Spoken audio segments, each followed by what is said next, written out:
Chapter 52-44. Then you guys take care of it. This crown prince will be returning first. He wondered if his wife was getting impatient from waiting in the palace and had to hurry home to eat with his wife. Respectfully sending off Your Highness the Crown Prince. Xiao Yi and the others secretly laughed as they lowered their heads.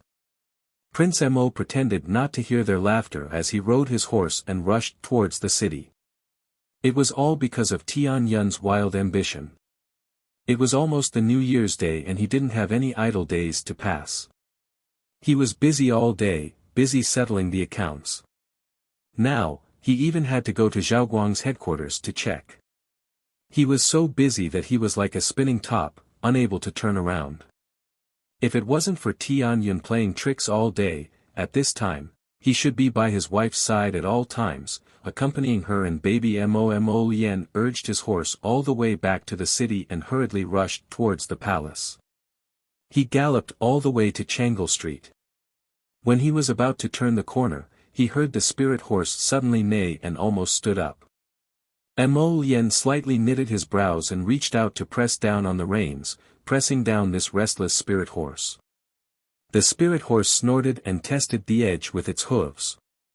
Mo Lien waved his hand and a black flame suddenly broke through the barrier in front of him. A faint buzzing sound suddenly rang out in the air. Ah, he actually didn't know that on the way back to the palace, there was a man-made barrier here. He really had big dog guts. At the same time, just as the crown prince was about to use brute force to break through the barrier, suddenly, two people in the crowd spat out 2 mouthfuls of blood and fell to the ground. The spectators were originally enthusiastically shouting for the crown princess, crown princess. In the end, they were shocked by this unforeseen event and hurriedly separated to the sides. 2 pale-faced young men kneeling on the ground appeared in front of the crowd and fell into the young crown princess line of sight. Ha, ha. Backlash. Ha. Qi Xianxian laughed in schadenfreude. She pointed at the 2 youths and laughed, so it's you guys.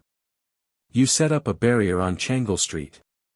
It seems like the barrier was broken from the outside. Ha ha ha. What a joke. If he wasn't strong enough, why did he have to set up a barrier? In the end, he still ended up getting slapped in the face. Ko Hongwen's eyes lit up. Maybe the crown prince is back. Just now, he had seen that the barrier was quite sturdy. It should be a barrier set up by more than 1 7th level God Realm expert. To be able to break through the barrier of 2 deity realm experts in one fell swoop, this terrifying strength was probably only His Highness the Crown Prince. At this moment, the 2 deity realm experts actually spat out blood and fainted on the ground.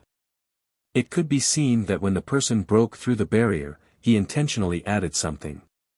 The backlash directly knocked out the 2 deity realm experts. Terrifying. Qin Grass shuddered slightly and hurriedly gave Mu Xiaoxue, who was stunned on the spot, a wink. Quick, quick, quick.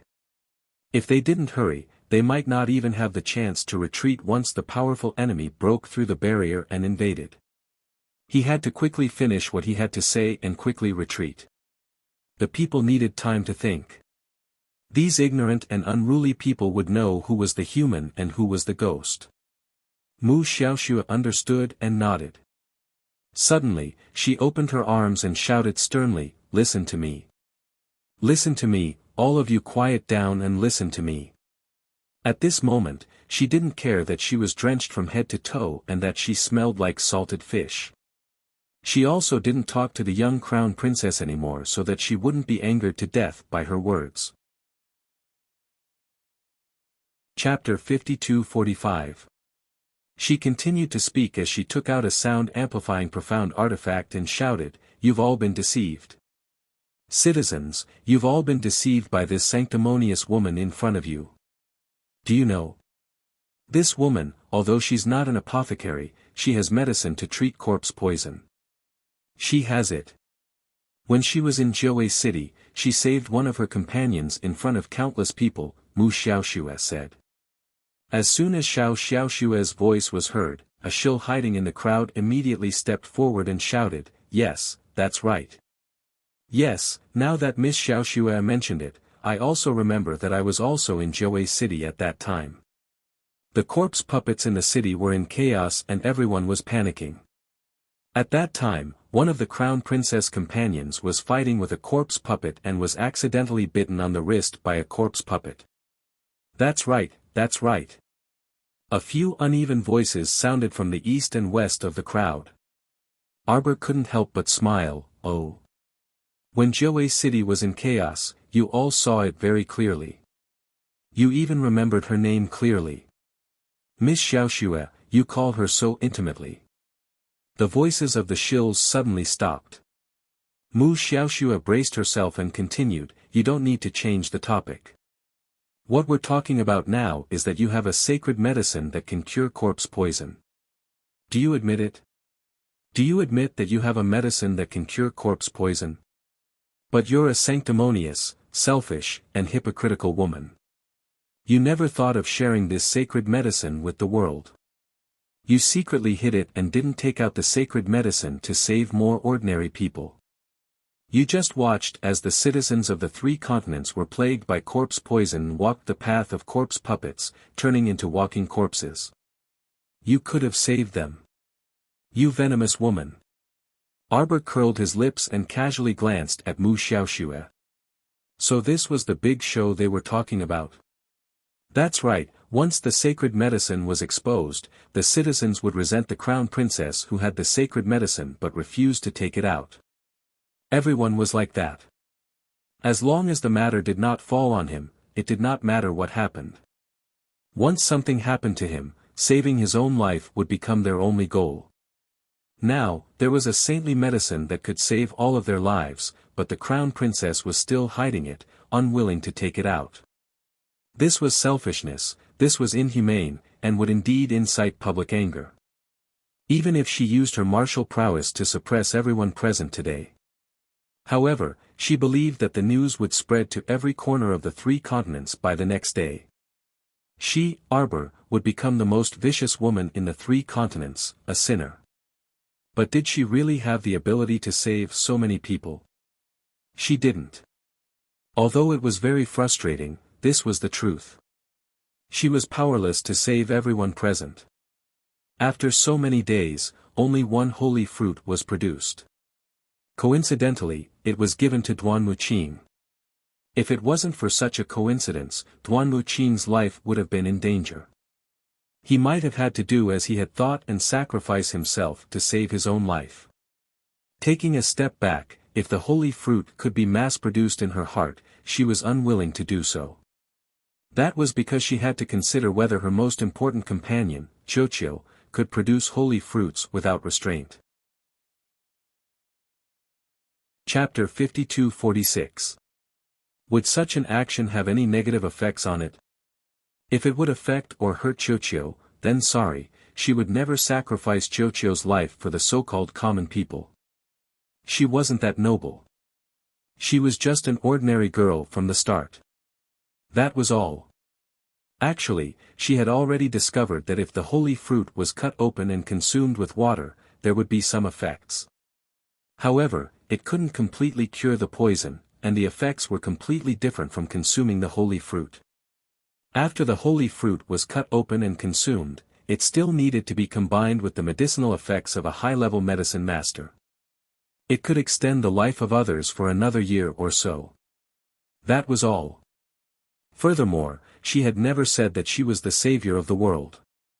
She couldn't selflessly sacrifice Qiuqiu's life to save the common people. It would take some time to develop a cure for this poison. Not now, and definitely not to sacrifice Qiuqiu's life.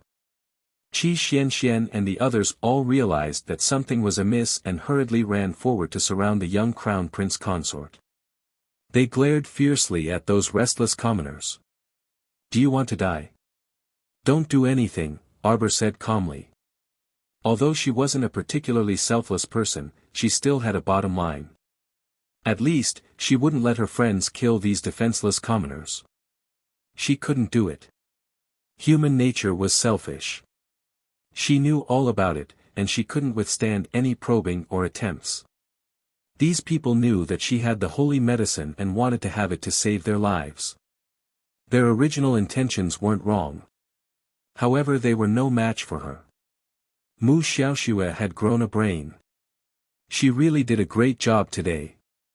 She exposed her possession of the holy medicine in front of so many people, forcing her to submit or not submit. No matter what she did, she would suffer great losses. It was impossible for her to submit. If she didn't submit, then she would definitely become the public enemy of the people of the 3 continents. She would become a vicious woman. What a good plan. As expected of Mu Qingya's daughter. Who said that the crown princess has the holy medicine? A cold voice came from outside. Prince Mo galloped over on his horse and dismounted from a distance. He did not rush straight into the crowd. He leaped off the horse's back, and in a flash, he was already beside the young crown princess.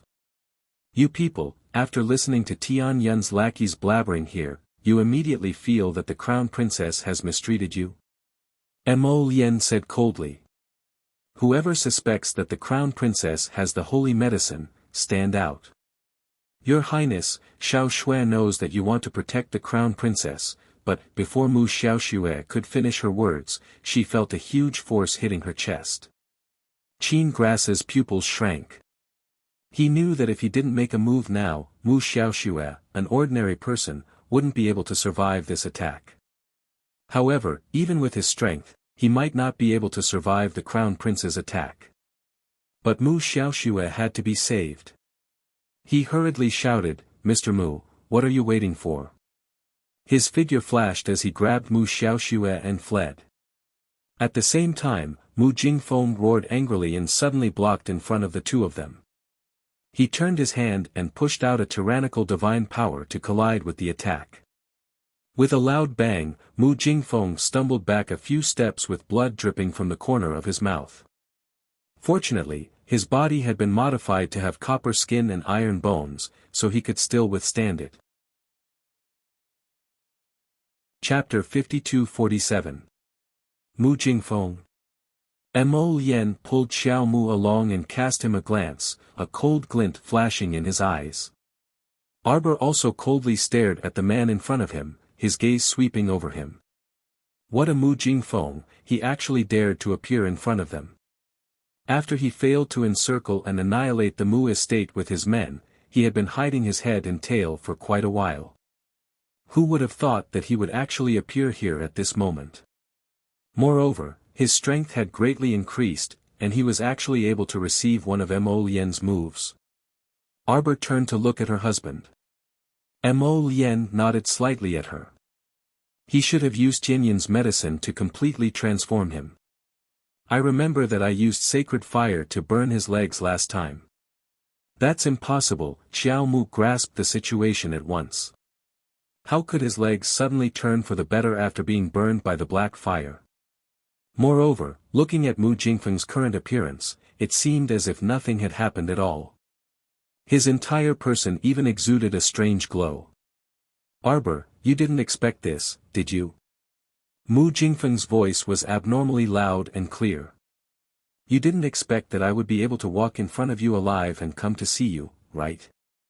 Mu Jingfeng glared at his daughter with a face full of hatred, emitting a trace of ruthlessness from head to toe. His gaze didn't seem like he was looking at his own daughter at all. It was as if he was looking at a mortal enemy. In the depths of his eyes, there wasn't a trace of friendship toward his daughter. There was only an overflowing hatred and murderous intent. Arbor couldn't be bothered to look at him. Deep down, she already knew what kind of person Mu Jingfeng was. Thus, even when Mu Jingfeng revealed such an expression of great bitterness and hatred toward her, she didn't have much of a reaction. What was there to be angry about? If she got angry with him, wouldn't it be hurting her own body? In any case, she had long lost all feelings for this person. If they met again, they would just be strangers. However, now that Mu Jingfeng once again stood on the opposite side of her and Lien, then she was sorry. Arbor took out a black ferrule and indifferently stared at Mu Jingfeng in front of her. Mu Jingfeng, since you've appeared, then let's settle the scores from before. Unfilial daughter. Mu Jingfeng angrily pointed at Arbor and sternly shouted, "You unfilial daughter. You're already so vicious and merciless to your father. It can be seen that you don't have the slightest bit of compassion for others. You clearly have the sacred medicine in your hands, yet you aren't willing to contribute it to save the common people. You unfilial daughter, unfilial daughter. Why do I, Mu Jingfeng, have a daughter like you? Then I'm really sorry." Arbor abruptly raised his ferrule and slammed it down with a fiery light. "Mother had no choice but to choose a useless old thing like you. I also feel very regretful. You dare." Mu Jingfeng raised an arm, and a godly armor appeared on it. He stretched out his leg and took a step forward, blocking the sudden line of fire.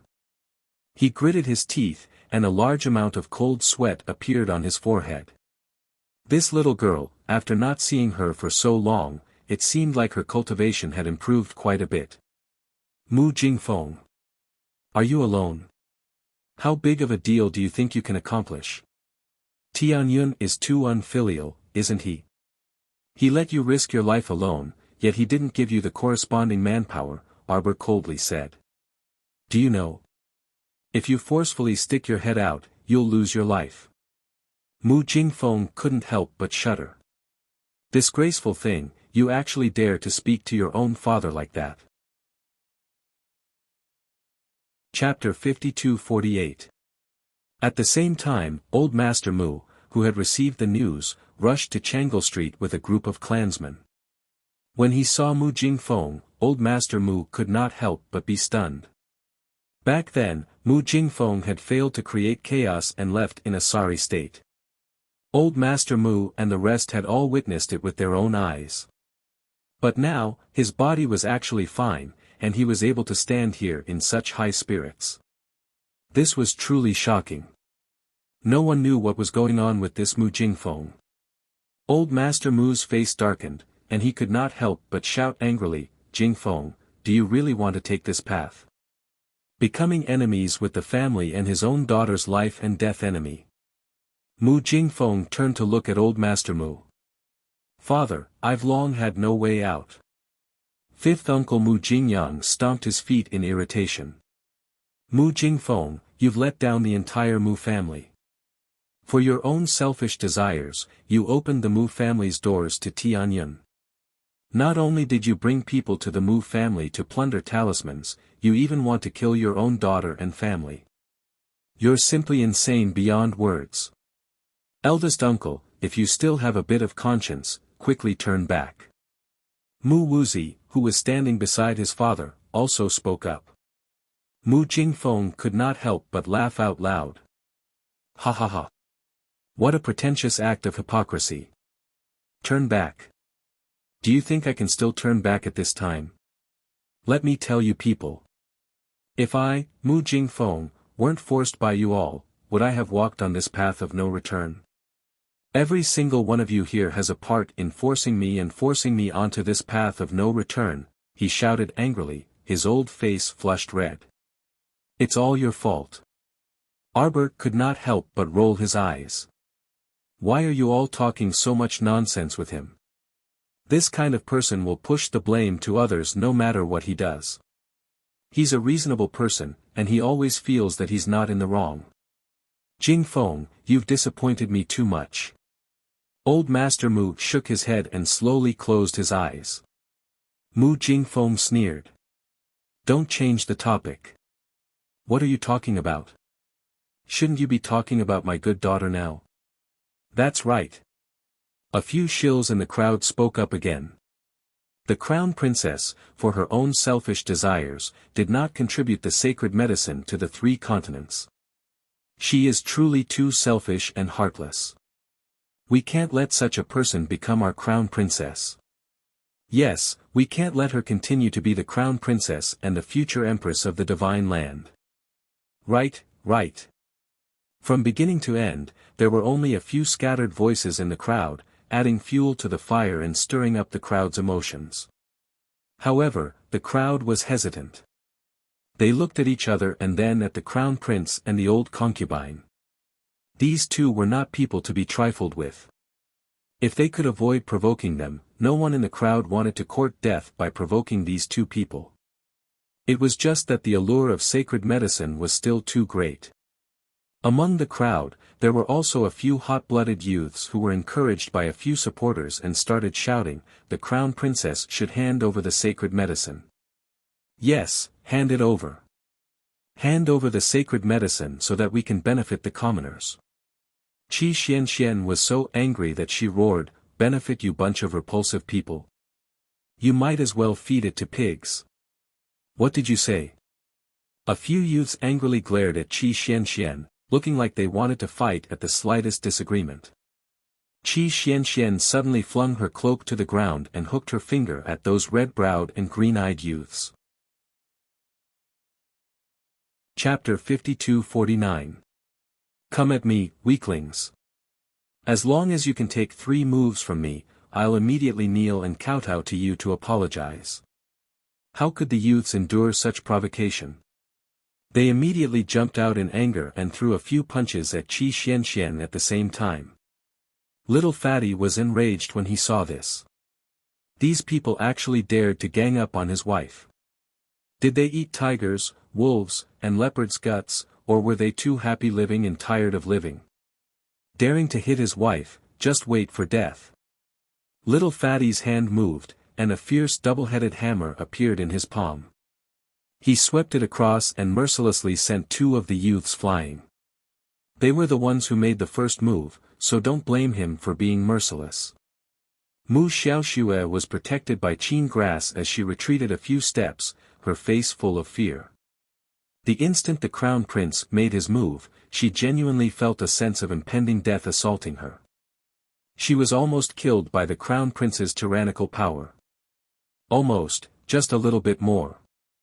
Fortunately, Mu Jingfeng came out to protect her, and only then was she able to hang on to her life.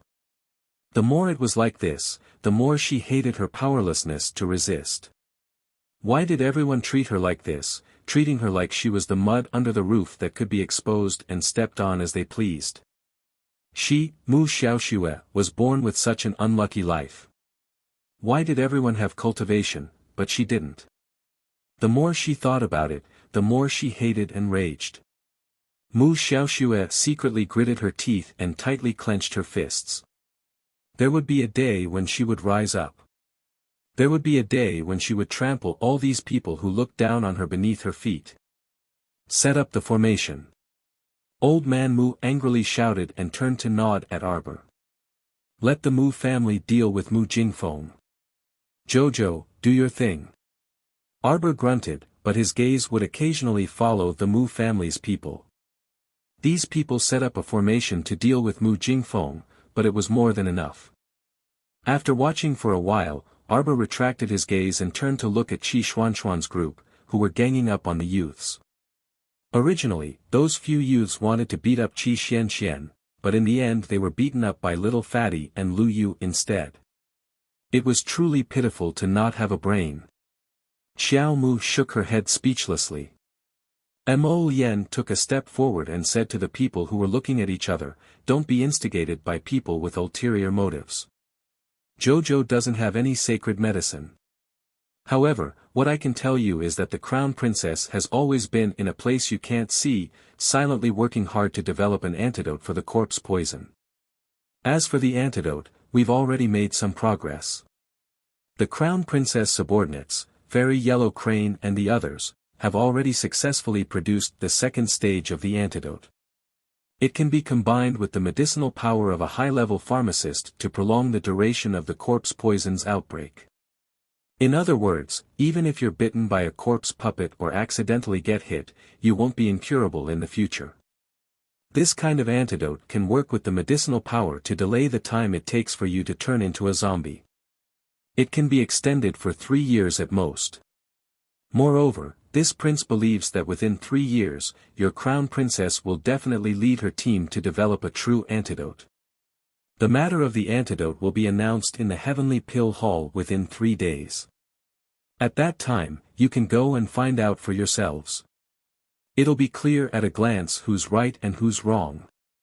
Everyone couldn't help but become agitated when they heard this.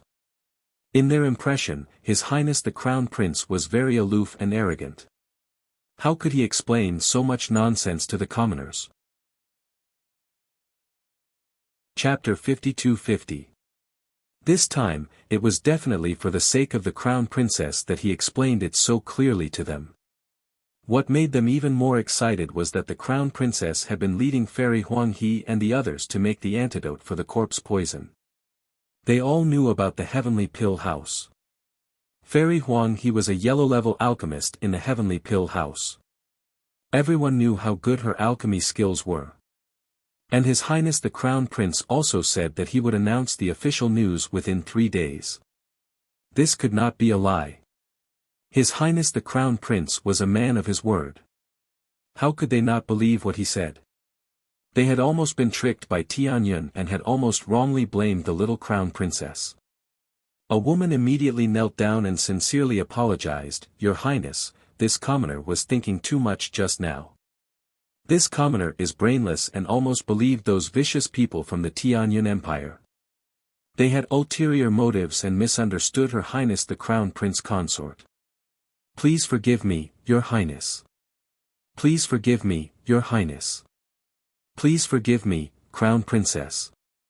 Everyone hurriedly prostrated themselves and kowtowed repeatedly begging for forgiveness. This was the scene that An Wushuang saw when she arrived on a wild horse. She did not even have the time to ask, who is causing trouble for my sister-in-law on Changle Street, before she was stunned by the scene in front of her. Third young Master Fu urged his horse to follow behind and called out, "Wife, don't be anxious. With His Highness around, you still have to worry about what will happen to the Crown Princess." Princess Wushuang blinked and turned to look at Third Fu. It seems like nothing happened. Third Fu nodded with a smile. "I knew it. With His Highness the Crown Prince involved, anything big can be turned into a small matter and nothing can be turned into nothing. My brother is indeed capable." Princess Wushuang nodded repeatedly and turned to run down from the horse. Third young Master Fu hurriedly ran over and grabbed his wife's hand. He said with a smile, "Wife, actually your husband is also very capable." Princess Wushuang turned to glance at him and snorted. "Learn from your brother." "Yes." Third young Master Fu nodded quickly, held the princess's small hand and said, "Don't worry, I will definitely learn more." Princess Wushuang nodded in satisfaction and walked quickly to Arbor's side. She smiled and said, "Sister-in-law, I heard that something happened to you at the entrance of Kai-Dai Brothel on Changle Street. I hurried over to take a look." "What can happen to me?" Arbor snorted. "They're just a few flies. They've been living comfortably and want to come out and get beaten up." Princess Wushuang turned her head to look at the flies Mu Xiaoshui and Mu Jingfeng. She grinned. "Oh, so that's what happened. Sister-in-law, I'm relieved that you're all right." Princess Wushuang pointed at Mu Jingfeng, who was being besieged by the Mu family. Don't worry about it." Arbor took An Wushuang's hand and said, "If there's nothing else, let's go back." "Stop right there." Mu Xiaoshui couldn't take it anymore and yelled. Qin Chao grabbed her back, his brows furrowed so tightly that they could almost squeeze a fly to death. The current situation was very unfavorable to them. If they rashly made a move against these people, he might not be able to win. This Mu Xiaoshui still dared to provoke them at this time. She really wasn't afraid of death. Mu Xiaoshui had truly lost her mind from anger. Originally, at this time, she would hide like a quail. Later, when no one was paying attention, she would quickly beg Zither Grass to take her away. However, she really couldn't tolerate the anger in her heart. Chapter 52-51. How could this arbor be so abominable? The matter of Jiawei City and the holy medicine had been exposed, but it didn't affect her at all. These stupid unruly people, after a few words from the Crown Prince, they all knelt down and begged for mercy. Were they pigs? They were all so stupid, it was a waste of their lives to be born. Mu Xiaoshui was burning with rage. Clenching her fists, she couldn't stop herself from shouting, "You've all been deceived by her. What antidote? What research? There's no such thing." Mu Xiaoxue pointed at the row of idiots kneeling on the ground and shouted, "She has the holy medicine that can cure all diseases. Do you understand holy medicine? Any poison or disease can be cured with one pill. Some of you have seen the scene of the Holy Maiden of Light using the holy fruit to save people. Aren't you curious as to why this little fruit can bring the dead back to life? Because it's the fruit of the holy wood, one of the 5 spirit origins. And the Holy Maiden of Zhaoguang only produced a holy fruit because she had a fragment of the holy wood. And this crown princess of yours, she has an entire holy wood. She is, shut your stupid mouth and stop talking nonsense." And Wushuang shouted angrily, "Zhaoguang? What Zhaoguang? The imperial court has already investigated Zhaoguang. It's a lackey of your Tianyun. Recruiting disciples everywhere is just to recruit some common people to be their test subjects. Tianyun is already notorious, but Zhaoguang is like the warm winter sun, attracting the poor people's attention. You're fooling the common people, fooling the world. Now you dare to stand out and spout nonsense on Changle Street. Tianyun is the most shameless person in history." Following in Wushuang's powerful words, the kneeling commoners all roared in anger. Zhaoguang's intentions are truly hateful. It's true. They, Tianyun, don't think it's enough to torture innocent people like us. Now they've openly formed a Zhaoguang, responsible for recruiting us, and then secretly killing people inside. Ha, they've really calculated everything. Disgusting. Bah. The crowd cursed angrily and glared at Mu Xiaoxue as if they wanted to skin her alive. Bad woman. One of the children stood up and spat in Mu Xiaoxue's direction. Jinx. Evil spirit. Evil spirit. Everyone shouted loudly and spat in Mu Xiaoxue's direction with a look of disdain. Mu Xiaoxue was so angry that she burst into tears. Arbor really did have holy wood. Why couldn't these people understand human language? Why was it that everything she said was wrong? Why was it that when the Crown Prince only said a few words, these foolish people would think that everything the Crown Prince said was right? Qin Grass looked at everything in front of him and knew that the situation was hopeless. The best time had passed. They had wanted to incite the anger of the people, but they had failed. The Crown Prince resolved a crisis with just a few words. He was really amazing. Of course, he did not rule out the possibility that these people were just smart people who understood the situation and did not dare to go against the Crown Prince and Crown Princess. However, once the seed of doubt was planted, it would grow day by day, take root, and grow strong. Chapter 52-52.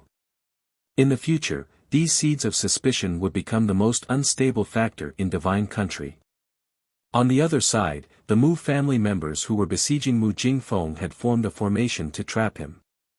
Old Master Mu was the first to make a move. He twisted Mu Jingfeng's arm and pressed him to the ground. Mu Jingfeng only felt that this formation had gathered most of the Mu family's strength, causing one of his knees to go weak, and he was pressed to the ground. Arbor glanced at Mu Jingfeng and saw him being pressed there. His eyes were scarlet, and it looked like he was about to mutate again. She was afraid that the Mu family fools would be at a disadvantage, so she secretly tugged at her husband's sleeve. Mo Lien immediately understood and threw a black flame over. It turned into a circle and tightly bound Mu Jingfeng like a chain of fire. With a sizzle, the clothes on Mu Jingfeng's arm were instantly burned to ashes.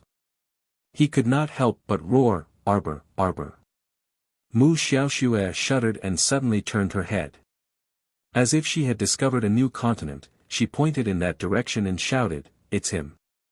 I recognize him. It's him." Everyone was startled by her ear-piercing roar and subconsciously looked in the direction she was pointing.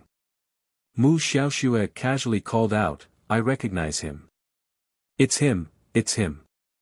Back in Jiawei City, he was the one who was bitten by a zombie, and it was Xiao Mu who saved him. You all believe that I'm telling the truth. Everything I said is true. Back then, he was on the verge of death. It was Arbor. Not only did Arbor save him with the holy fruit, but he also completely recovered. No, it's even a level higher than before. There was nothing wrong with what she said, but it was all made up by Mu Xiaoxue herself. As an ordinary woman, she naturally could not tell what Duanmu Qing's current realm was. However, this nonsense was in line with the actual situation, other than not being too obvious when he was on the verge of death. Arbor did use the holy fruit to save Duanmu Qing. Duanmu Qing's cultivation had indeed improved greatly because of the holy fruit. Not only had he broken through to the divine realm, but his cultivation speed was also countless times faster than ordinary people. As a result, he was able to advance very quickly in the divine realm. Little Fatty stood protectively in front of Duanmu Qing and glared at Mu Xiaoxue. Bullshit. How could he be on the verge of death? You're the one who's about to die, you're the one who's about to die. Duanmu was bitten by a zombie, but did you know? Duanmu was a heaven-grade alchemist. During this period of time, he has been using medicine to prolong his mutation time. Qi Xian hurriedly nodded in agreement, yes. You don't have the ability, yet you insist on saying that he relied on external medicine to heal himself. What kind of intentions are you harboring? That's right. Duanmu Qing suddenly pulled up his sleeve, revealing a wound for everyone to see. This is the wound from the zombie's claw. I have to treat it every 3 days. With the antidote produced by Jojo and the others, along with my own medicine, the wound will be a little better. But soon, this wound will burst open again, and the color of decay will appear again. Nonsense, he's spouting nonsense. Mu Xiaoxue shouted anxiously. This wound was clearly fresh, and the blood was bright red. This meant that Duanmu Qing had scratched himself just now. However, how could those foolish citizens listen to her explanation? Their voices were so loud that they drowned out her weak voice. Bitch. Pest. Don't speak anymore. Chapter 52-53. You're still trying to frame the crown princess. You're still trying to frame a good person. You're just a bitch from Tianyun. What right do you have to spout nonsense here? Kill her. Kill her. Kill her. The crowd was in a frenzy. Everyone's faces flashed with anger. Mu Xiaoxue was completely dumbfounded. She had never encountered such a situation in her entire life.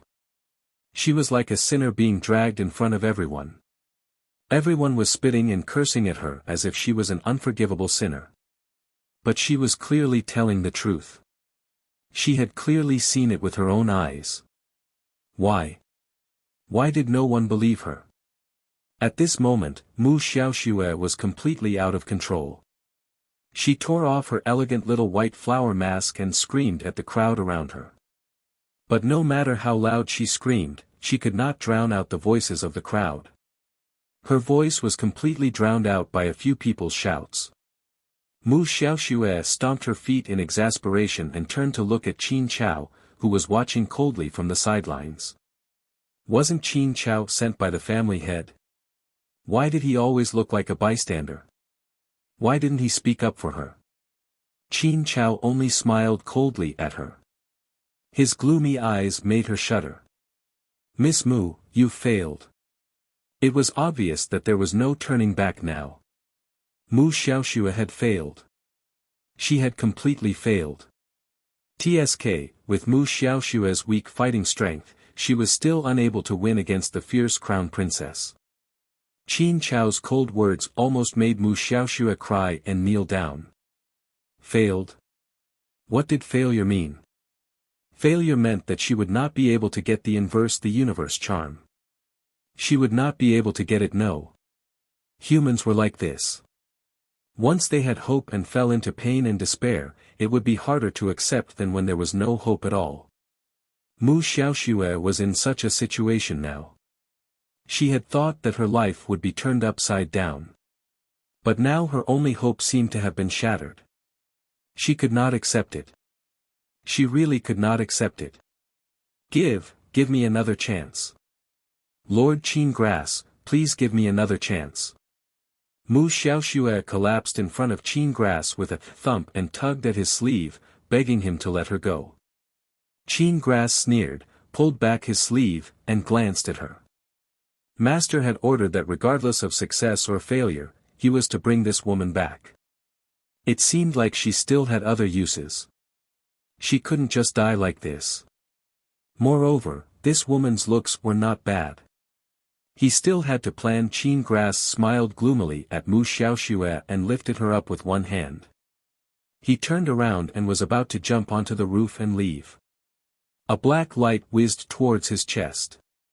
The speed of the black gold arrow was extremely fast. In just a few seconds, it had already arrived in front of Qinggrass. Zither-grass didn't panic. He activated his defensive barrier to block the attack. When he turned around, he was already sweating. Countless lines of fire, like small black snakes, slithered towards him, so fast that it was almost suffocating. At this critical moment, in order to save her life, Qinggrass could not care less about Mu Xiaoxue in her arms.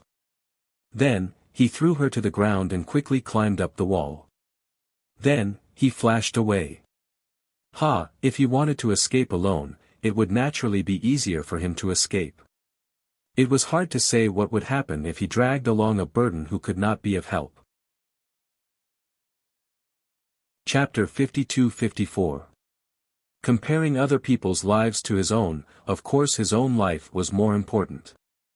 Arbor raised his eyes and looked at him coldly. He lowered his eyes slightly and sneered mockingly. Escape? Where can you escape to? On the other side, Mu Xiaoxue, who was casually thrown aside, was completely frozen on the spot. The hatred in her heart once again turned the sky and earth upside down. That Qinggrass actually left such a delicate and weak woman like her and ran away by himself. Where was his conscience? Where was the justice of the pugilistic world? Were all these things eaten by dogs? Seeing that the black fire was coming and she was about to die, Mu Xiaoxue cried out and screamed, "No, please spare my life, Your Highness. Please spare Xiaoxue, Your Highness. Xiaoxue won't dare to do it again." Whoosh! A figure was suddenly kicked in front of Mu Xiaoxue like a ball. The newcomer widened his eyes and looked in horror at the clusters of black fire coming from the opposite side. He was suddenly hit by the black fire. His entire body couldn't help but boil and burn. Mu Xiaoxue, who was originally paralyzed on the ground, was quickly picked up by a tall man and flashed to the side. "Father!" Mu Xiaoxue cried out in surprise and joy. At the crucial moment, City Lord Mu appeared and saved her life. As expected, her biological father was awesome. The one who was kicked in front of Mu Xiaoxue to block the attack was the unlucky Mu Jingfeng. Mu Jingfeng was originally tied to the side after Old Master Mu took him down. When everyone's eyes fell on Mu Xiaoxue and Qinggrass, even Old Master Mu didn't notice Mu Jingfeng's sudden appearance. When he realized that something was wrong, Mu Jingfeng had already been kicked out to block the attack. In the blink of an eye, Mu Jingfeng's body suddenly swelled up and mutated exaggeratedly. "It's you!" Old Master Mu stared at Mu Jingfeng in shock, his eyes revealing a trace of a strange light. Arbor glanced at Old Master Mu and felt that the old man's gaze was a bit strange. Was City Lord Mu of the City of Shadows very famous? He actually made Old Master Mu reveal such a shocked expression. Looking at his expression, it seemed to be unusual. You are Mu Ye's descendant, aren't you? How are you related to Mu Ye?" Grandpa Mu suddenly asked. Mu Jinghong glanced at Old Master Mu coldly. She grabbed her daughter and took 2 steps back. "Mu Ye is my father. You're Mu Ye's son. He's a child of Mu Ye's bloodline." Grandpa Mu exclaimed and nodded. No wonder he looks exactly like him when he was young. Grandpa, who is he? Mu Wuxi asked curiously. Mu Yi was the old master's half-brother. According to Mu Jinghong's generation, he and Mu Jingfeng should be cousins. Seeing his ruthless appearance earlier, using Mu Jingfeng as a shield without hesitation, it was clear that he did not have the slightest bit of affection for the Mu family. Arbor also felt that it was a little strange. Mu Jingfeng, Mu Jingxing, Mu Jinghong he, she should have associated this name with them long ago, shouldn't she? They were all members of the Jing generation, but Mu Jinghong had chosen a homophonic name. Actually, his real name should be Mu Jinghong. How ironic. How much did this Mu Jinghong hate the Mu family? Not only did he secretly have an affair with his cousin's wife, he even secretly let her give birth to a daughter. So the green grassland above Mu Jingfeng's head was given to him by his own cousin. Ridiculous. Chapter 52-55. How much enmity does Mu Jingfeng have with you? Arbor asked curiously. Not only did you make him a cuckold and secretly have a child with his wife, you're even pulling him down to shield your daughter. Xiao Mu shook her small head and lamented, you really don't leave any leeway for him. There was a lot of information in his words. Everyone could not help but look sympathetically at Mu Jingfeng, who was paralyzed on the ground. Due to being hit by the black fire again, Mu Jingfeng was severely injured. Although the black flames on his body had automatically extinguished, he was so severely injured that he could not speak. Now, he could only glare at Arbor with resentment and point his trembling finger at Mu Jinghong. He wanted to question her, but the only sound that came out of his throat was a forced roar. It was as if a breath was stuck in his throat, and he could not hold it in or lift it up. He was depressed and uncomfortable. Arbor glanced at him indifferently and nodded. Your guess is right. Your wife, Mu Qingya, had her with this city lord Mu. This Miss Mu Xiaoxue is the second daughter that your Mu family announced to the public that eldest madam had died. As soon as Xiao Mu finished speaking, she saw Mu Jingfeng roll his eyes. He was probably so angry that he was about to go crazy, right? From the looks of it, he might not be able to open his eyes again if he were to turn his back on it. Arbor gave Yuba a look. The hidden guard walked up and flipped Mu Jingfeng upside down, reaching out to give his back 2 heavy massages. Mu Jingfeng let out a long sigh, and his complexion looked a little better. Old Master Mu looked at the absurd scene before him and sighed. Mu Yi, you have no right to mention my father. Mu Jinghong snorted and pointed at Old Master Mu. If it weren't for you back then, why would my father be expelled from the Mu family? Ha! You still dare to hypocritically mention him now. You're simply shameless. Old Master Mu glanced at him and shook his head. No one was right or wrong back then. It's just that we had different standpoints. If you insist that I caused it, I have nothing to say. Of course you have nothing to say. You hypocrite, you don't have to say anything. Just remember that I, Mu Jinghong, am at odds with your Mu family. Mu Xiaoxue looked at Mu Jinghong in a daze, then looked in the direction of the Mu family. Father? If that was the case, was her surname also Mu? She and that Xiao Mu were actually, cousins. Jojo was also a little surprised. Mu Xiaoxue was her cousin. How could such a little white flower have the same blood flowing in her body as her? How could they share the same bloodline? Who would believe it? Are you kidding me, sister-in-law? That weird woman is your cousin? And Wushuang asked with a strange expression. Then the two of you are really too different. Princess Wushuang shook her head honestly. If I hadn't seen and heard it with my own eyes, I wouldn't have believed it. Little sister-in-law's martial arts were peerless and the universe was invincible and adorable, while Mu Xiaoxue was a cripple who couldn't cultivate. The difference between them was like heaven and earth. Mu Xiaoxue also thought of this at this moment, and her face was as white as a sheet. She felt that most of the people present were looking at her. They were laughing at her. As the daughter of a talisman aristocratic family, she couldn't even compare to half a strand of hair of a sex eldest miss. Chapter 52-56. These people must be laughing at her for being a pheasant and that she would never become a real phoenix. But in fact, she felt guilty and thought too much.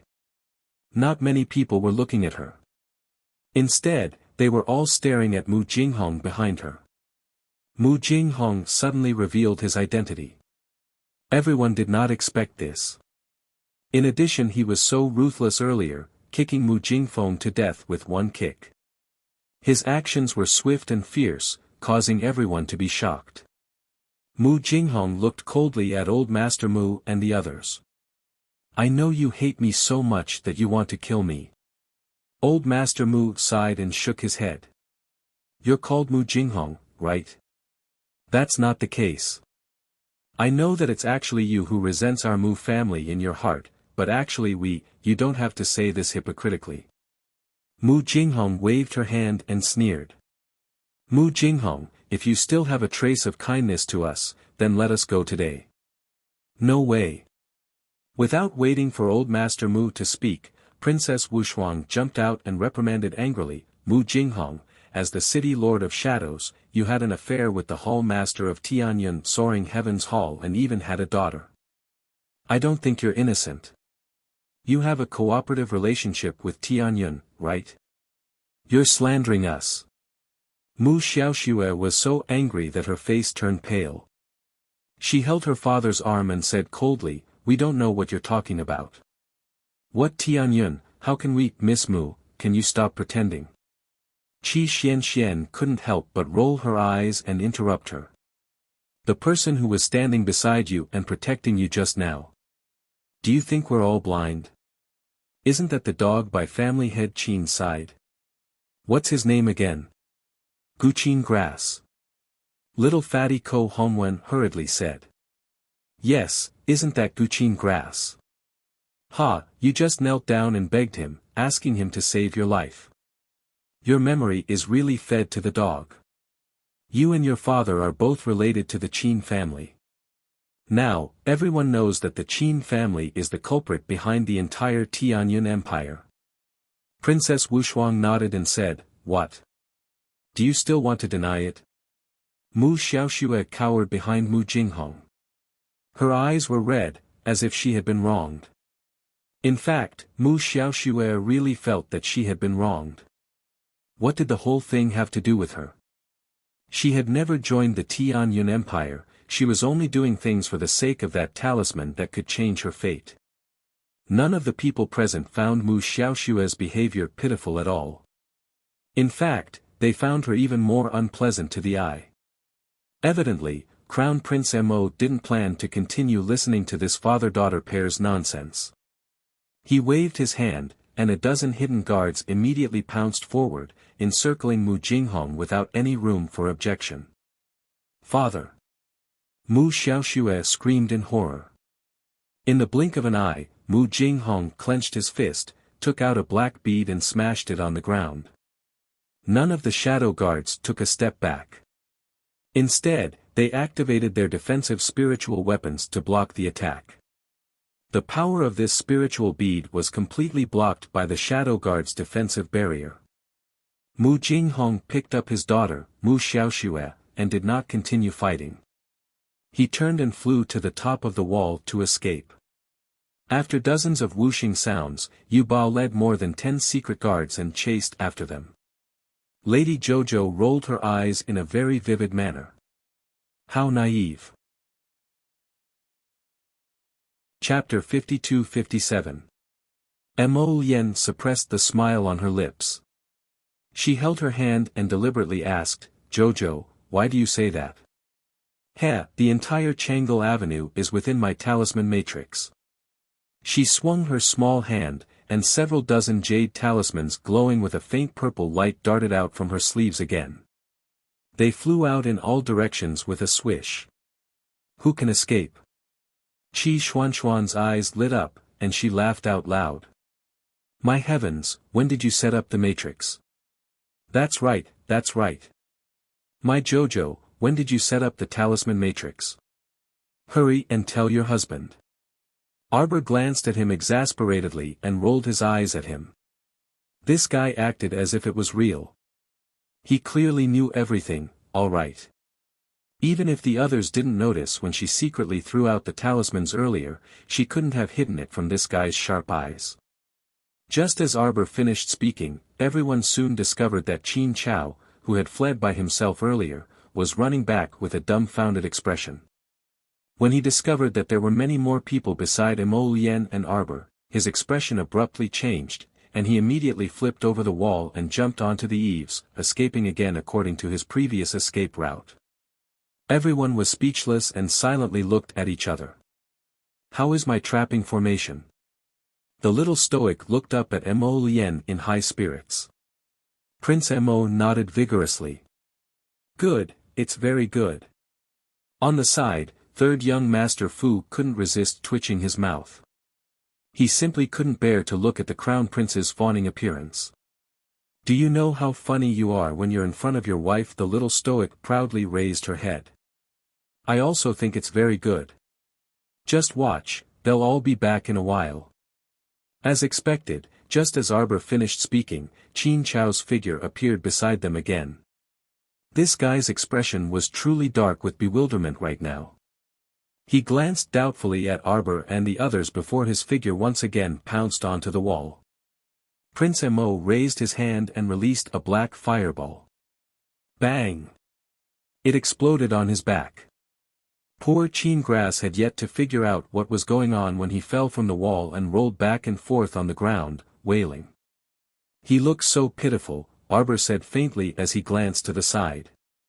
3 to 5 shadow guards immediately obeyed the order and pulled the unlucky fellow up from the ground, dragging him in front of Arbor and Mo Lien. Little Fatty chuckled as he stepped forward and punched Qin Grass in the stomach. Run, run, I'll let you run. Why didn't you run away? You've done all sorts of evil deeds and are utterly devoid of conscience. As a lackey of the Qin family, you should know quite a lot of things. All of you, don't expect to get any news from me.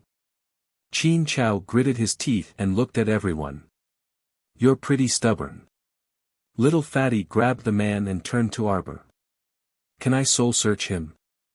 Arbor narrowed his eyes and sized up Zither Grass. As family head Qin's most loyal lackey, perhaps soul-searching him really wasn't a feasible option. Arbor didn't believe that there wasn't a restriction in Zither Grass's head. If he forcefully soul-searched his soul and triggered it, everyone present would probably be more or less affected. Kill him. There wasn't much use in keeping a worthless lackey of the Qin family. Since they couldn't obtain any useful information from him, then they might as well get rid of him and save them the trouble. Xiao Mu waved her hand, and the words that came out of her mouth stunned Qin Grass. Chapter 52-58. He truly didn't expect that in this stoic-faced young crown prince consort's eyes, his life was actually so cheap. It was as if the person she said she would kill just now wasn't him, the Zither Grass, but merely a dog. If the little crown princess could hear his thoughts right now, she would definitely give him a scolding. Dog? Since when did she casually kill small animals? You're worse than a freaking dog, so baffling. You still have the cheek to compare yourself to a small animal. How shameless are you? Wait. Seeing that those two idiotic hidden guards were really going to press down on his head and kill him, Qin Grass panicked. He hastily twisted his hands and struggled with all his might. You don't plan to interrogate me? Interrogate me? Was there really something wrong with this crown princess? She finally caught an important enemy figure with great difficulty, but when she heard that soul-searching wasn't feasible, she actually skipped the interrogation step. Arbor couldn't resist glaring at him like he was looking at an idiot. He suddenly lifted his leg and ruthlessly kicked his dumbfounded face. The little stoic said angrily, "Damn liar." Everyone couldn't resist covering their faces. Why did this guy's temper that flared up so easily feel a bit comical? You're lying to Jojo again. Arbor was so angry that he stomped on Qin Grass's head twice in a row and scolded indignantly, "You said yourself earlier that I shouldn't expect to get any information from you. Now you're saying why you won't interrogate me anymore. What's the point of me interrogating you? You already said yourself that it's impossible for you to reveal any information. You're contradicting yourself and baffling. Which sentence exactly is lying to me?" Arbor stomped on him twice and said angrily, "You're all a bunch of liars. From top to bottom, from Big Qin's Omega Kotoku to young Master Song Feng's Seven Flowers, they were all damn liars." The little fatty couldn't resist covering his face again. Jojo must have thought of something again and vented his bellyful of anger on Qin Grass. Qin Grass deserved his bad luck for provoking the temperamental Jojo for no reason. Look at his bad luck. No, don't kick, don't hit, hit. Qin Grass squatted on the ground. His hands were held down and he couldn't resist. He could only shout, I just want a promise from you. Promise to spare my life. I can tell you. Two-faced, despicable. Arbor was furious. Qi Xianxian and Princess Wushuang hurriedly rushed forward to stop her. "Jojo, don't. Sister-in-law, let me. I'll kick her for you. You can't move, so watch me kick her." Everyone was speechless. Who are these people? Qin Chao was kicked several times by Qi Xianxian and Princess Wushuang. He fell to the ground and curled up like a shrimp. Preposterous. Arbor snorted and turned to Mo Lien. "Husband, this person. Ignore him. He's just stalling for time. How can we be tricked by a despicable person like him?" Mo Lien grasped the little stoic's fingers and nodded. "It's fine, this person is useless." After saying that, he waved his hand. Qin Grass felt that Prince Mo's attitude when waving his hand was like waving an insignificant fly. In reality, Mo Lien also thought so. What could a mere zither herb do? Jianyin's higher-up secrets were probably only in the hands of a few people like family head Qin, eldest Qin, and Omega Kotoku. Even if they interrogated these lackeys, it probably wouldn't be of much use even if they searched their souls. Since that was the case, they might as well resolve this quickly so as to avoid leaving him there. Chapter 52-59. I know where the seed fragment is. Qin Grass suddenly yelled, his entire body trembling as he curled up. He felt a cold, thin blade sticking to his neck's main artery. At the moment of imminent peril, at the moment of life and death, Zither Grass roared. Mo Lien's pitch-black phoenix eyes flickered, and she sneered, "Oh. But the Holy Maiden of Light previously said that the seed fragment is currently in their saint's hands." Yes, I know. Qin Grass suddenly pointed in Mu Jingfeng's direction. He is the saint, he is the saint. Just as everyone's gazes simultaneously turned to Mu Jingfeng, Qin Grass gritted his teeth and abruptly slapped a talisman on himself. However, in a split second, his entire body shrunk into a ball and slipped out of a pile of clothes, disappearing into a corner with a whoosh. Arbor blinked. Transformation Talisman. The hidden guards did not expect this person to be so shameless as to turn into a rat and slip away. They were unable to react in time. "Your Highness." "Crown Princess." Yuba's brows were tightly knitted, his expression somewhat gloomy. "It's fine." The little Crown Princess waved her hand and said, turning into a stinky rat was unexpected. "Crown Princess." A hidden guard swiftly came to everyone's side and bowed. "Please go to the tea house at the end of the street to take a look." Everyone followed him to the end of Changle Street and saw an obvious transparent ladder in front of a tea house. Only half of it was still hanging in the air. The other half had already disappeared into the horizon. Arbor curled his lips. Stairway Talisman. This big shot of Providence who could draw the stairway talisman was still hiding in some unknown nook and cranny. "It's fine. Prince Mo smiled mockingly. A monk can run away, but the temple can't.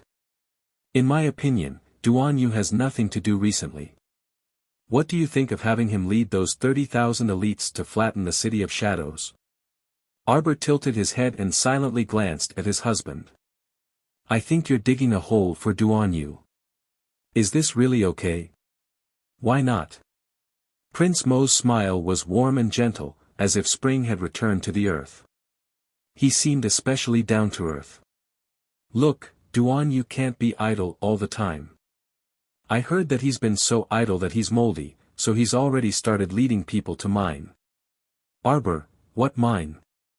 I heard that a holy stone mine was discovered in Natsang Prefecture. Is that so? Jojo's eyes lit up. Prince Mo secretly gritted his teeth. He rubbed the communication jade talisman hard with his fingers. Unexpectedly, he put on a bright smile at his wife. Yes. I heard that the scale is not small, so he went there personally. Lien, I found a holy stone mine for my godson. It's so big that it's as wide as 2 mountains. When that kid comes out, I'll give him all the ores. What do you think? Why didn't I know that you have a godson? Don't you know? In Jojo's stomach. We'll be able to meet soon. Let me count the days. Isn't there still 3 more months? I'm really looking forward to it. The above was the message that Duan Yu sent yesterday to greet them. Bah! This guy just came to show off that he had mined a holy stone mine that was as big as 2 mountains. Sure enough, when his Jojo heard the words, holy stone mine, her eyes brightened. Her pair of beautiful almond-shaped eyes were glowing. Chapter 5260. He had to hurry and send this guy off to do something else. Don't just idle around all day and think about how to win his Qiao's favor. Bah! Arbor blinked and waved his hand in front of Mo Lien's face. Jojo's Lien, you're daydreaming. Mo Lien returned to her senses and flashed a dazzling smile at her wife. She firmly grasped her small hand and said with a grin, it's settled then. Settled what? Arbor was exasperated. I'll send him a message right now. Mo Lien said with a grin, Duan Yu will definitely be very happy. Really? Arbor glanced at him. Duan Yu really knew how to be happy, of course. Mo Lien nodded and said with a smile, think about it, it's such a blissful thing to be able to command the elites of the 3 provinces. How about we have Naas go? Arbor suggested after some thought, isn't he also idle? That won't do. Mo Lien quickly and sternly vetoed Jojo's decision. How can we hand over such an important matter as wiping out the City of Shadows to that guy? We must find a reliable one. Arbor abruptly flung his hand away and turned to leave. Mo Lien glanced at her hand that was flung away and followed after him in bewilderment. Jojo. So in your heart, Duan Yu is the most reliable person. You might as well live with him. Mo Lien didn't know whether to laugh or cry, and he hastily caught up to them. He held Xiao Mu's hand and remarked with a smile, compared to Mias, that hairless fellow, that punk is more reliable. Arbor pursed his lips. How could he not understand? But she was also considering the dangers of waging war with the City of Shadows. Did the 2 of you secretly send a message? Xiao Mu's small face was stoic as she solemnly turned her head to ask her hubby. And no. Mo Lien quickly shook her head. Why would I send a message to him? What do we have to talk about? Is that so? Arbor looked at him suspiciously. Looking at her husband's guilty expression, it was obvious that he was hiding something from her. Don't tell me you 2 are up to something big again and are hiding it from Jojo. Arbor suddenly felt that the 2 of them were up to something. After all, it wasn't their first time. The first time was unfamiliar, the second time was familiar, and the third time was natural.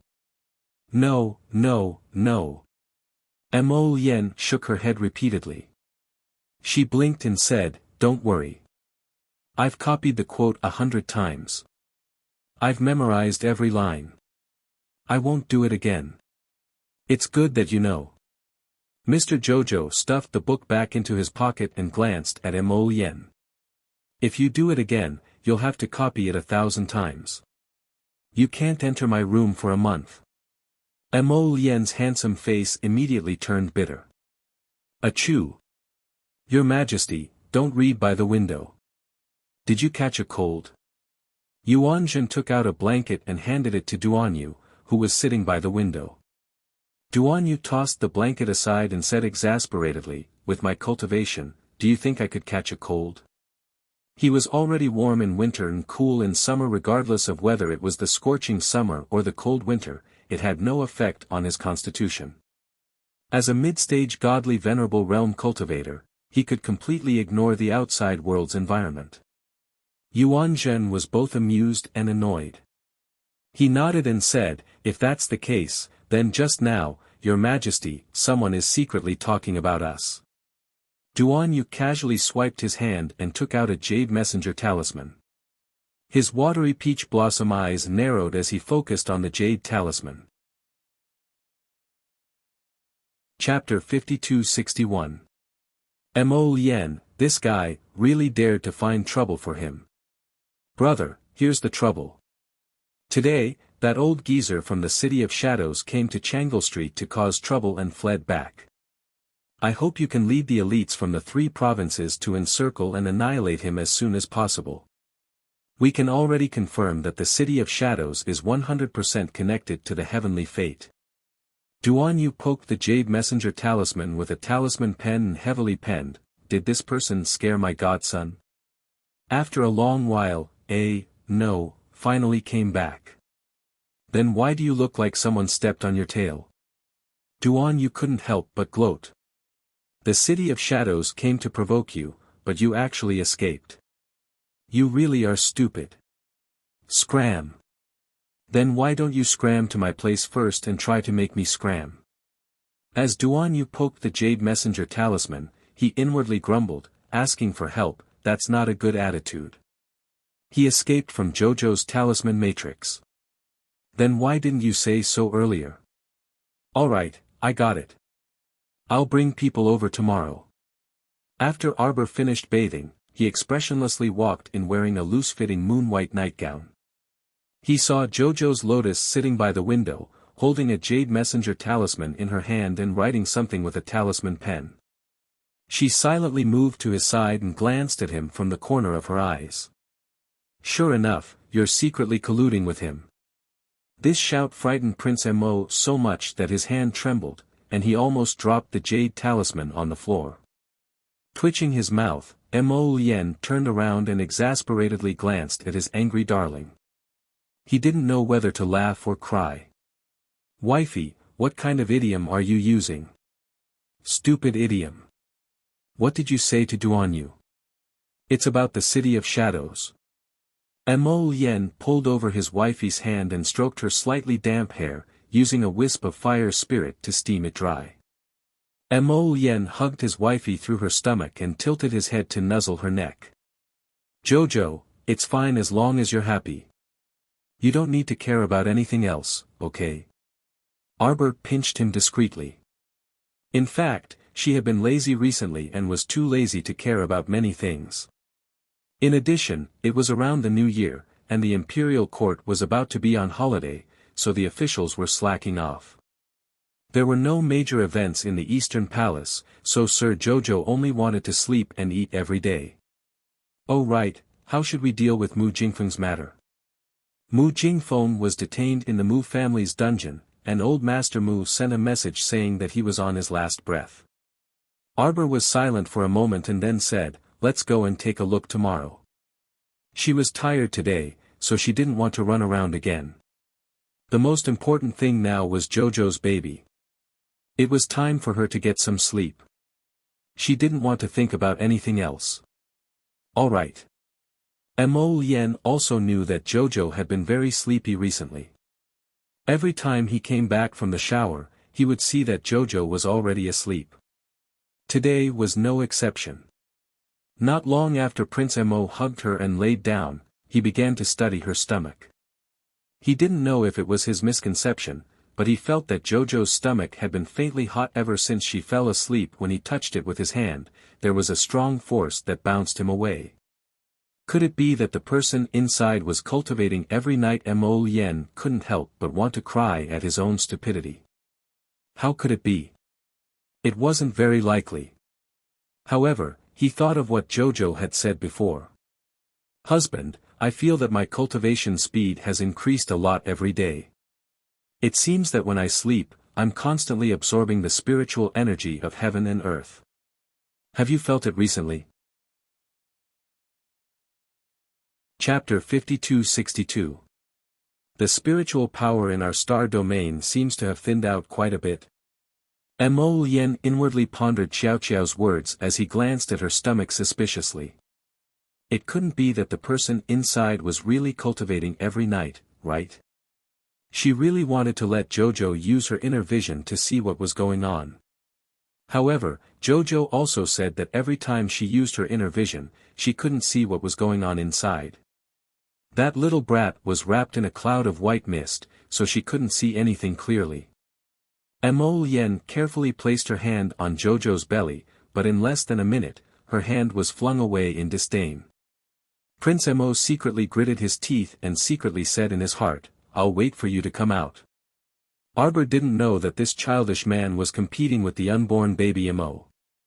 She slept all the way until daybreak. Staring at her husband's smiling face, she was momentarily at a loss. "Why didn't you answer the call today?" "I had an early holiday, wife." "Are you happy? Are you happy?" Arbor's eyes lit up. She nodded and allowed him to help her up. "Your father didn't find you for this or that again. He has the ability to handle it himself." Prince Mo was all smiles as he helped her off the bed. He turned and kissed her little face. "Jojo, let's have a sumptuous breakfast." Mo Lien personally cooked for breakfast.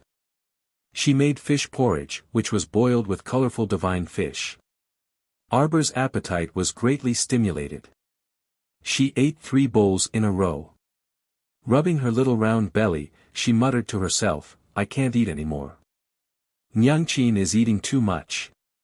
Mo Lien's fingers paused. She looked at her little wife with a serious expression. "Jojo, are you talking to baby Mo?" N.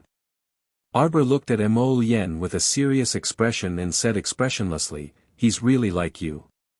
"Why do you say that?" "I love to eat." Arbor threw down these 2 words and slowly got up while holding his stomach. He walked towards the door. "When you helped me in Quoto village, I even left enough money for you to buy good food." The little stoic shook her head as she walked outside. "I love eating too much." Alas, the daughter resembles her father. "I reckon this should be a girl." Mo Lien, come back, wife, who likes to eat it. Mo Lien didn't know whether to laugh or cry as she stared at her back and hurriedly stood up. "When I helped you buy clothes, shoes, and socks for 10 years in Quoto village, weren't you the one who insisted on leaving some money for me to buy some good food?" He didn't ask for it. "Hey, the rest of the porridge is mine." A voice came from the side of the table. Mo Lien turned her head and glared at He Chen, who had suddenly appeared. "When did you come out of seclusion?" "Just now." He scooped a bowl for himself and said, "Oh yeah, what were you guys talking about just now?" "I heard Jojo say that you like it." "You're the one who likes it. Your whole family likes it." After quickly drinking 2 bowls of porridge, He Chen moved out the door and shouted, "Hey, where are you guys going? Bring me along to play." At this time, Arbor had already lightly jumped onto the carriage. Beside her, Saishio hastily supported her. "Crown Princess, take it easy. You're nervous for nothing," Sir Jojo said expressionlessly. She was a level 8 divine realm expert, yet she was merely riding a carriage. These people, as her stomach swelled up, each and every one of them became neurotic. When she turned around, she saw a man dressed in red floating up and smiling at her. "Jojo, long time no see. Your stomach has gotten a lot bigger. Come give me a hug." Hug your head. Mo Lien resisted the urge to kick him off the carriage and shouted, "Go to the Mu residence." Chapter 5263. So fierce. The venerable Peach Blossom Immortal glanced at Mo Lien and humphed before docilely sitting properly in the carriage. Then, he took out a jug of wine from his inner world and said as he drank, "Jojo, Mo Lien has been fierce to me this whole time." Arbor fiddled with the jade bracelet on his wrist and glanced at Lotus. "Don't be fierce to him." Meanwhile, Mo Lien was currently ducking into the carriage with his head lowered. Then, he saw his wife rub his head and say earnestly, "Don't always quarrel. Sigh, I really feel vexed on your behalf." Ma Shichen nearly spat out a mouthful of wine and choked on his laughter. He couldn't resist teasing, "Did you hear that? Jojo told you not to bully me all the time." Mo Lien wished for nothing more than to spit in his face. Could this stinking shameless guy be any more shameless? Scram. The latter gave him a sidelong glance and directly leaned back. "I won't." When Arbor saw the two bickering there, he simply took out a book from his inner world and silently read it. Men. They were just this kind of comical creatures. They could wear the same pants when they were on good terms, but their noses and eyes didn't match when they were angry. The little stoic sighed ruefully. The two people looked at each other and laughed at the same time. "Jojo, you're holding the book upside down." A certain Jojo, who was pretending to read the book, quickly flipped it back and expressionlessly said, "Don't disturb me while I'm reading. Be quiet." "Oh." Ma Shichen nodded. But he couldn't resist saying a second later, "Jojo, look, do you think I've changed in any way? Can you tell, Jojo, Jojo?" Arbor examined him from head to toe several times before saying in all seriousness, "You've become more beautiful." Mo Lien, a certain person, who was waiting for praise, abruptly widened his eyes and stared dumbly at Arbor. The little stoic wasn't just casually complimenting him. When Rotten Peach Blossom came out of the star field, she was indeed more handsome. It was as if her entire body was covered in a layer of light. Her entire person was shining. Mo Lien. "Why? Your wife teased me." "Bah." Mo Lien brushed him an irritated glance. She then pulled the stoic's small hand and said seriously, "Jojo, Rotten Peach Blossom has advanced." "Advanced?" Arbor looked at him again, then pursed his lips. How would I know if he advanced or not? This fellow's cultivation was much higher than hers, so how could she know that this fellow had advanced? No wonder he looked like he was shining. It was because of his advancement. Arbor suddenly understood. "Are you in the divine venerable realm now?" Arbor looked at them in surprise. A certain Peach Blossom nodded furiously at the side. "I didn't expect this." She really didn't expect that her cultivation, which hadn't broken through for so many years in the holy domain, would actually break through in Jojo's star field. Of course, many holy stones played a role in this as well as the Phoenix Springs assistance. But overall, the star field contributed the most. And the star field was merely a divine realm. She really didn't dare to imagine what would happen if this divine realm turned into a holy domain one day. "Xiao Xiao, I feel that if this divine domain of yours is transformed into a holy domain, it might be more suitable for the cultivation of a transcendent realm than," Ji Chen pointed in the direction of the sky, "than that old holy domain." The little stoic raised her chin, feeling a bit smug. Of course. Didn't she see whose portable divine realm it was? Those people outside, including Mu Qingya from Tianyun, probably thought that she only had a portable divine realm. Chapter 5264. Who would have thought that she was actually strolling around with a portable god realm? Just a portable spirit realm alone attracted many envious gazes. Many people wished they could replace her with their own bodies. Not to mention a place like a portable god realm. Once people found out, who knew how many people would covet it and cause her a lot of trouble. Arbor couldn't help but shake her head at this thought. Different situations call for different actions. She wasn't someone who was afraid of trouble. If they rushed over, she would just fight them. Suddenly remembering something, Arbor asked Ma Shichen, "What's wrong with you?" She looked at him in confusion and sized him up. "Didn't heavenly law have any reaction when you advanced to godly venerable realm?" Strange. This didn't seem to conform to heavenly law's deceptive style. With heavenly law's vengeful temper, it would definitely come out and ruthlessly send down a heavenly punishment or something at this time to teach this fellow a lesson. Wasn't this the rule? After reaching godly venerable realm, one was bound to be tempered even more. It was just a small heavenly punishment. It was impossible that it wouldn't send rotten peach blossoms. Why didn't it come today? Unexpectedly, a certain someone actually smiled at her and wagged a finger. "That's why I have to appear beside Jojo." As long as he followed Jojo, heavenly punishment wouldn't descend. He knew it would be like this. Jojo was simply a divine weapon that blocked heavenly punishment. Bah, the little stoic was truly amazing. Arbor couldn't help but be speechless. You can hide from the monk, but you can't hide from the temple. It will come sooner or later. I'm not in good spirits these 2 days.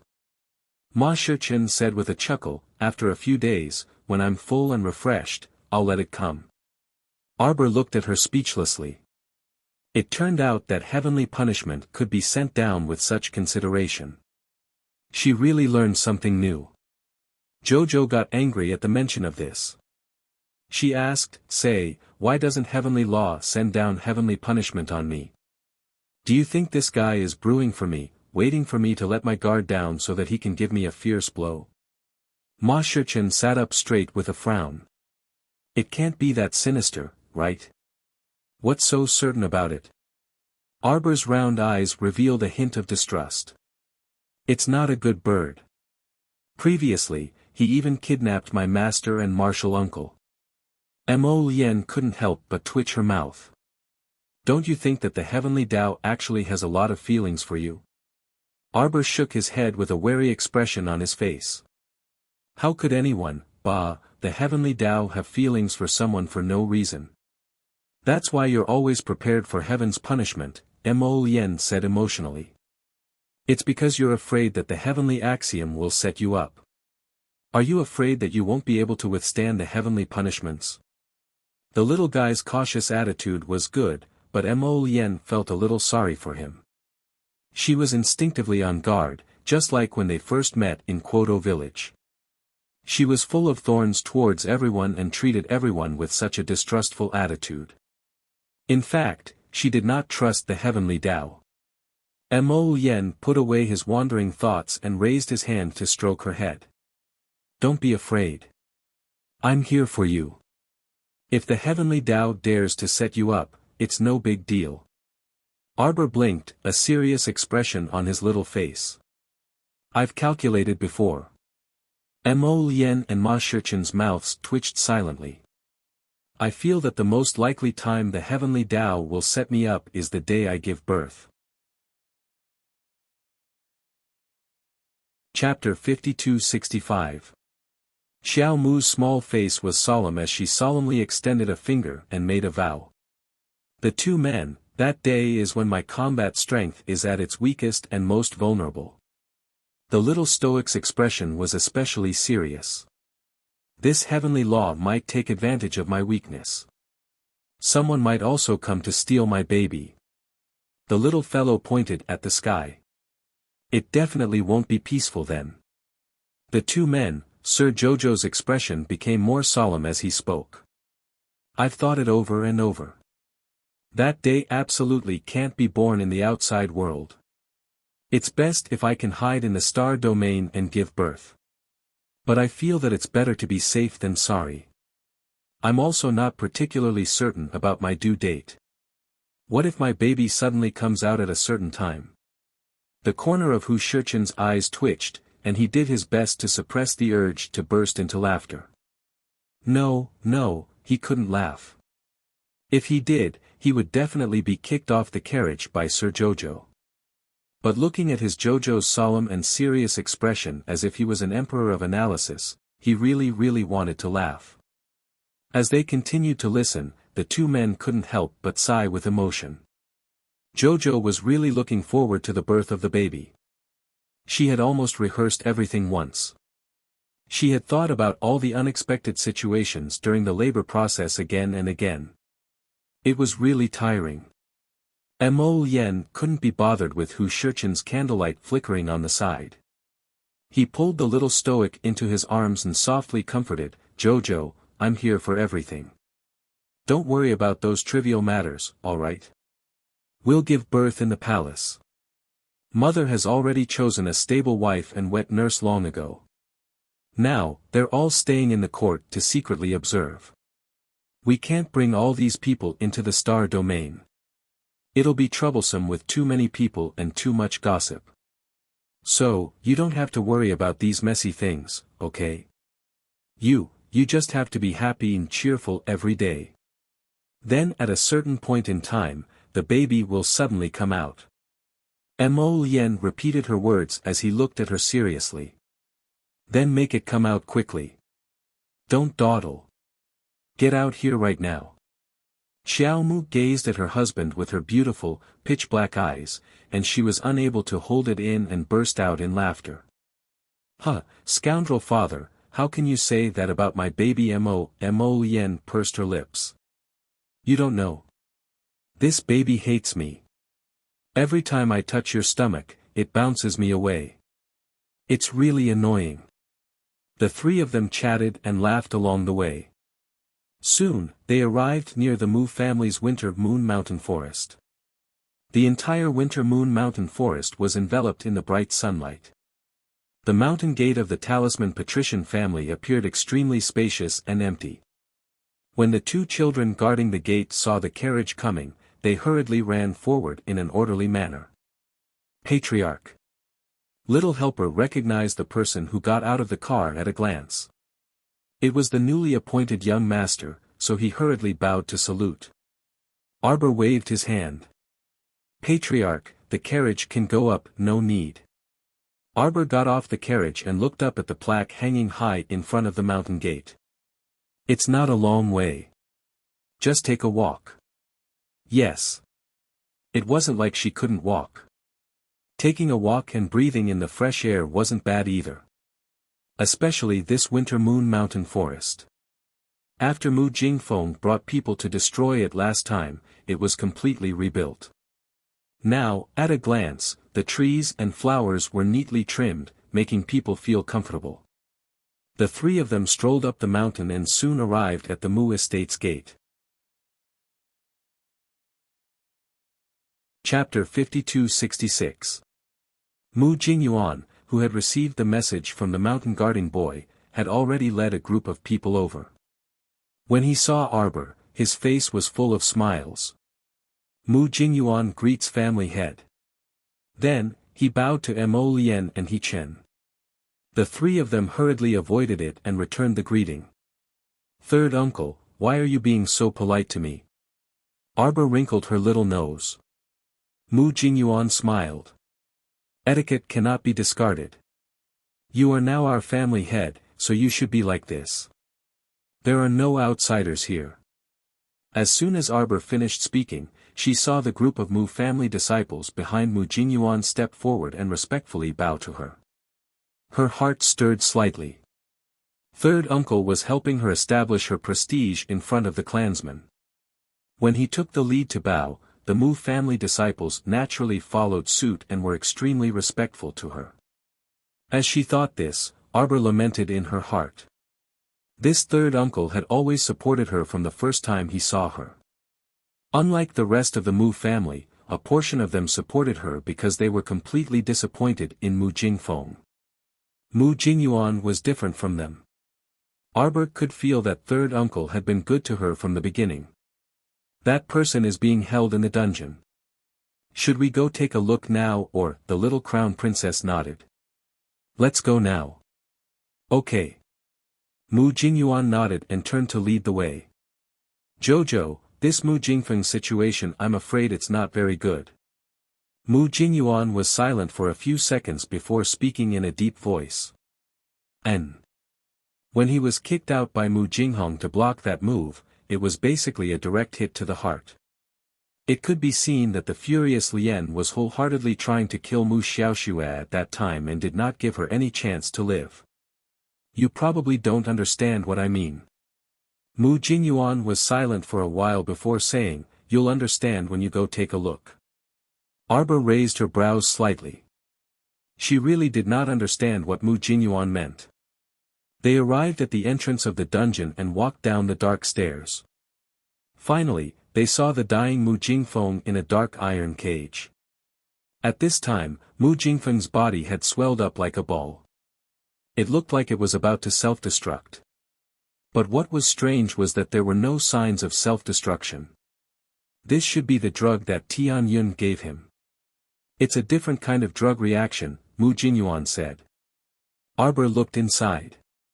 Mu Jingfeng's arms and legs, as well as his neck, were each tied to a thick iron chain. He was unable to move at all. Furthermore, he seemed to have lost all consciousness and was constantly letting out low growls. I remember that when Mu Jinghong kicked him to block the attack, his body began to swell. At that time, he also mistakenly thought that he might explode, but in the end, even until now, he still looked like a weirdo. Arbor took a closer look at Mu Jingfeng and saw that the latter's body had expanded to an exaggerated degree. His head had shrunk into his neck and was almost invisible. Such a person, where was the elegant and graceful Mu family head of the past? He probably didn't understand how he ended up like this after taking Tian Yun's medicine. Arbor took a deep breath and took 2 steps forward. Mo Lien also took a few steps with him. She pulled the little stoic to her side vigilantly and sized up Mu Jingfeng. Something's not right. Logically speaking, this person's heart and lungs were attacked by the black fire and dragged on for an entire night. He should be about to die by now. Chapter 52-67. However, although he looked like he was about to die, he seemed to be hanging on by half a breath and didn't look like he was about to die. This was abnormal, unless there was a mutation in his body. Ji Chen nodded. Be careful. This person doesn't seem to be in a good state. Is there a problem? Mu Jingyuan asked with a frown. Third uncle, has he been in this state ever since you detained him here? N. Mu Jingyuan nodded. He's been in this half-dead state with his head hanging down. His body has swelled a little strangely, and the disciples don't dare to approach him for fear that he'll self-destruct. This underground prison has been reinforced with several layers of defense. Even if he self-destructs, it won't affect us on the surface. It's just that his current state is a little strange. From last night until now, he's swollen like a ball, but he hasn't exploded. Jojo, look. He pointed at the 4 elderly men sitting beside the iron cage. These are our Mu family's 4 elders. Because we're worried that this person will suddenly self-destruct and cause a commotion, Father specially arranged for the 4 elders to keep watch here. When Arbor came in, he already saw the 4 elders sitting with their eyes closed. They looked like they were completely immersed in their own cultivation world, so they didn't go up to disturb them. Arbor nodded. This situation is indeed a little strange. If this person was in this half-dead state, it would be quite troublesome. Then do you plan to continue detaining him now? Seeing Mu Jingfeng's delirious state, he reckoned that he wouldn't be able to get anything out of him. Even if he was locked up in the Mu family's underground prison, it wouldn't be of any help. Mu Jingyuan sighed. Father means to leave it like this for the time being. Arbor nodded slightly. He understood the old man's meaning. No matter what, he was still his biological son. He probably couldn't bring himself to kill him. Before Qin Grass escaped, he said that he was the radiant saint. Arbor silently glanced at Mu Jingfeng through the iron cage. However, looking at Mu Jingfeng's current state, he definitely wouldn't tell him the whereabouts of the sapling's fragments.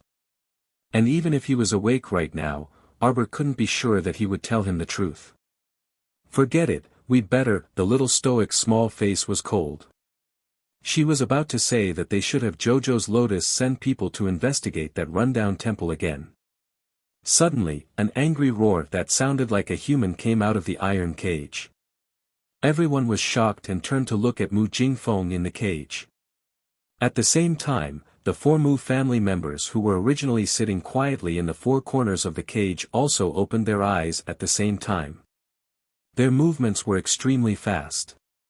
They pushed out their hands at the same time and shot out several defensive talismans. After several streaks of light flashed past, runes spread out in the air, forming a crisscrossing rune net that surrounded the struggling Mu Jingfeng from all directions. At this moment, Mu Jingfeng raised his head and roared. The 5 iron chains shook back and forth on his body. Arbor frowned as he looked at the person before him. With a tap of his finger, he drew a suppression talisman in the air and stuck it on Mu Jingfeng's head. The talisman flickering with purple light rapidly imprinted itself on Mu Jingfeng's skull. The four elders widened their eyes at the same time and looked in the young crown prince consort's direction. They had long heard that this young family head was a rarely seen master of void talisman creation. Truly, seeing once was better than hearing 100 times. Chapter 52-68. What they saw today was truly an eye-opener for the four elders. Not only was their young patriarch's talisman crafting speed superb, but if their eyes weren't playing tricks on them, the talismans he released just now seemed to be top-grade purple talismans. The young patriarch was truly unimaginable. In the blink of an eye, several top-grade purple talismans were simultaneously pressed against the irritable Mu Jingfeng's forehead. Several formless binding forces pressed Mu Jingfeng tightly against the iron cage's pillar, causing him to howl in pain. Mu Jingfeng was currently in a state where he couldn't recognize anyone. He screamed and yelled with all his might as he continuously struggled against the iron chains binding his limbs. However, his neck was also bound by the iron chain, and his body was now suppressed by several suppression talismans, so he couldn't move for the time being. "Get into formation."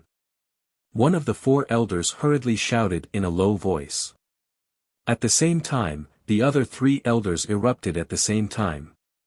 The talismans in their hands converged into a formless sword, and a majestic force rushed toward Mu Jingfeng's swelling body.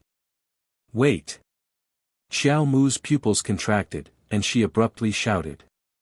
However, the elders' momentum was already set, so how could they withdraw in time? The formless sword's force instantly struck Mu Jingfeng's body, which had swelled into a ball. In a split second, a loud boom was heard. Mu Jingfeng's ball-like body suddenly emitted rays of light, as if his body's insides had been pierced, and he suddenly leaked air. Upon seeing this, Arbor hastily signaled Mo Lian and He Shichen with his eyes. The two waved their hands at the same time, and a defensive barrier was erected. At the same time, Mu Jingfeng's limbs and body were rapidly elongating and growing uncontrollably. His throat emitted loud noises as his head drooped abnormally. All the bones in his body were making crackling noises. The 4 Mu family elders quickly retreated to Arbor's side, their eyes shining. Is this a mutation? However, Mu Jingfeng's mutation was a bit too ugly. Not only was his entire body constantly growing, but his limbs were also withering like grass.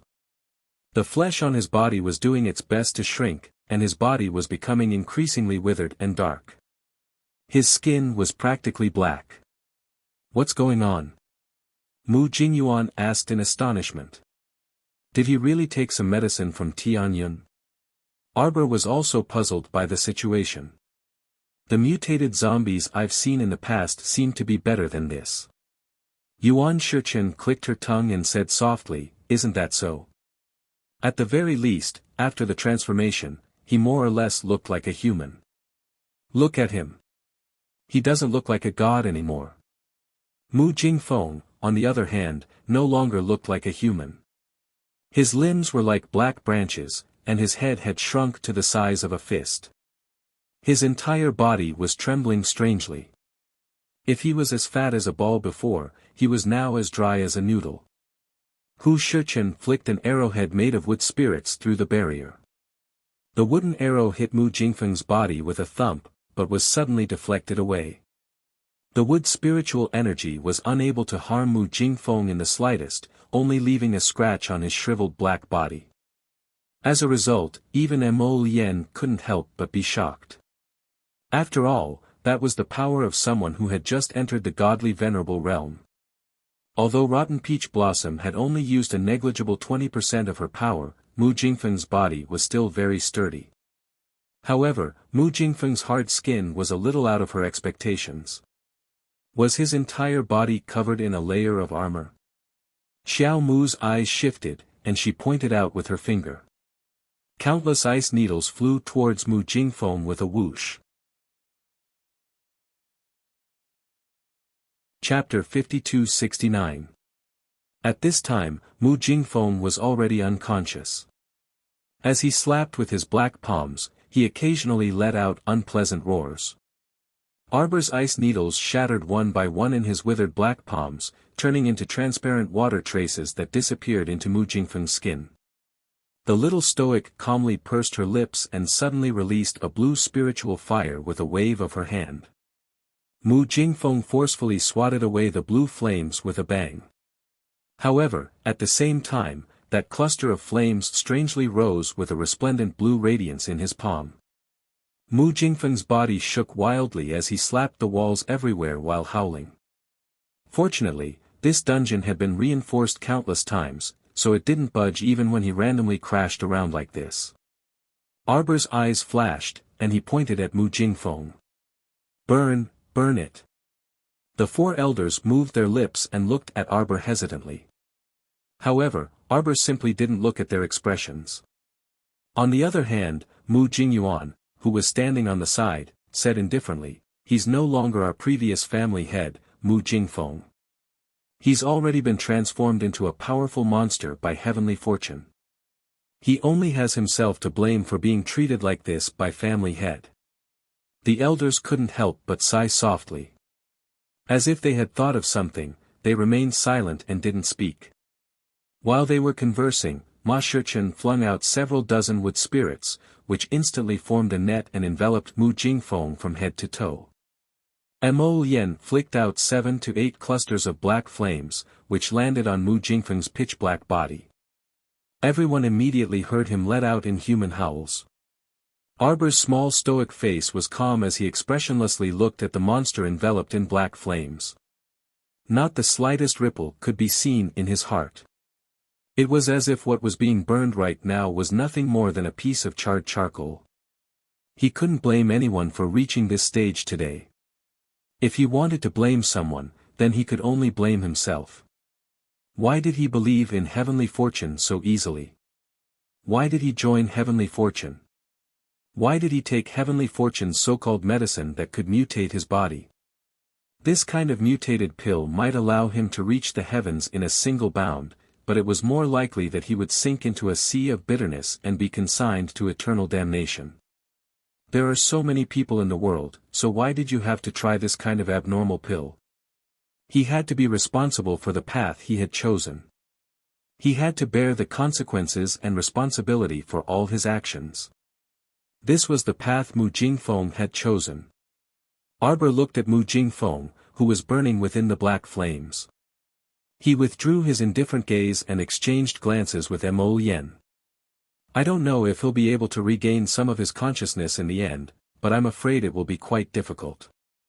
Arbor couldn't help but laugh out loud. So what if he regains his sanity? This kind of person won't change even if he dies. So be it. Let the black flames burn all the filthy and withered things under the heavens, including Mu Jingfeng's heart that had long since deteriorated and moldy. Jojo.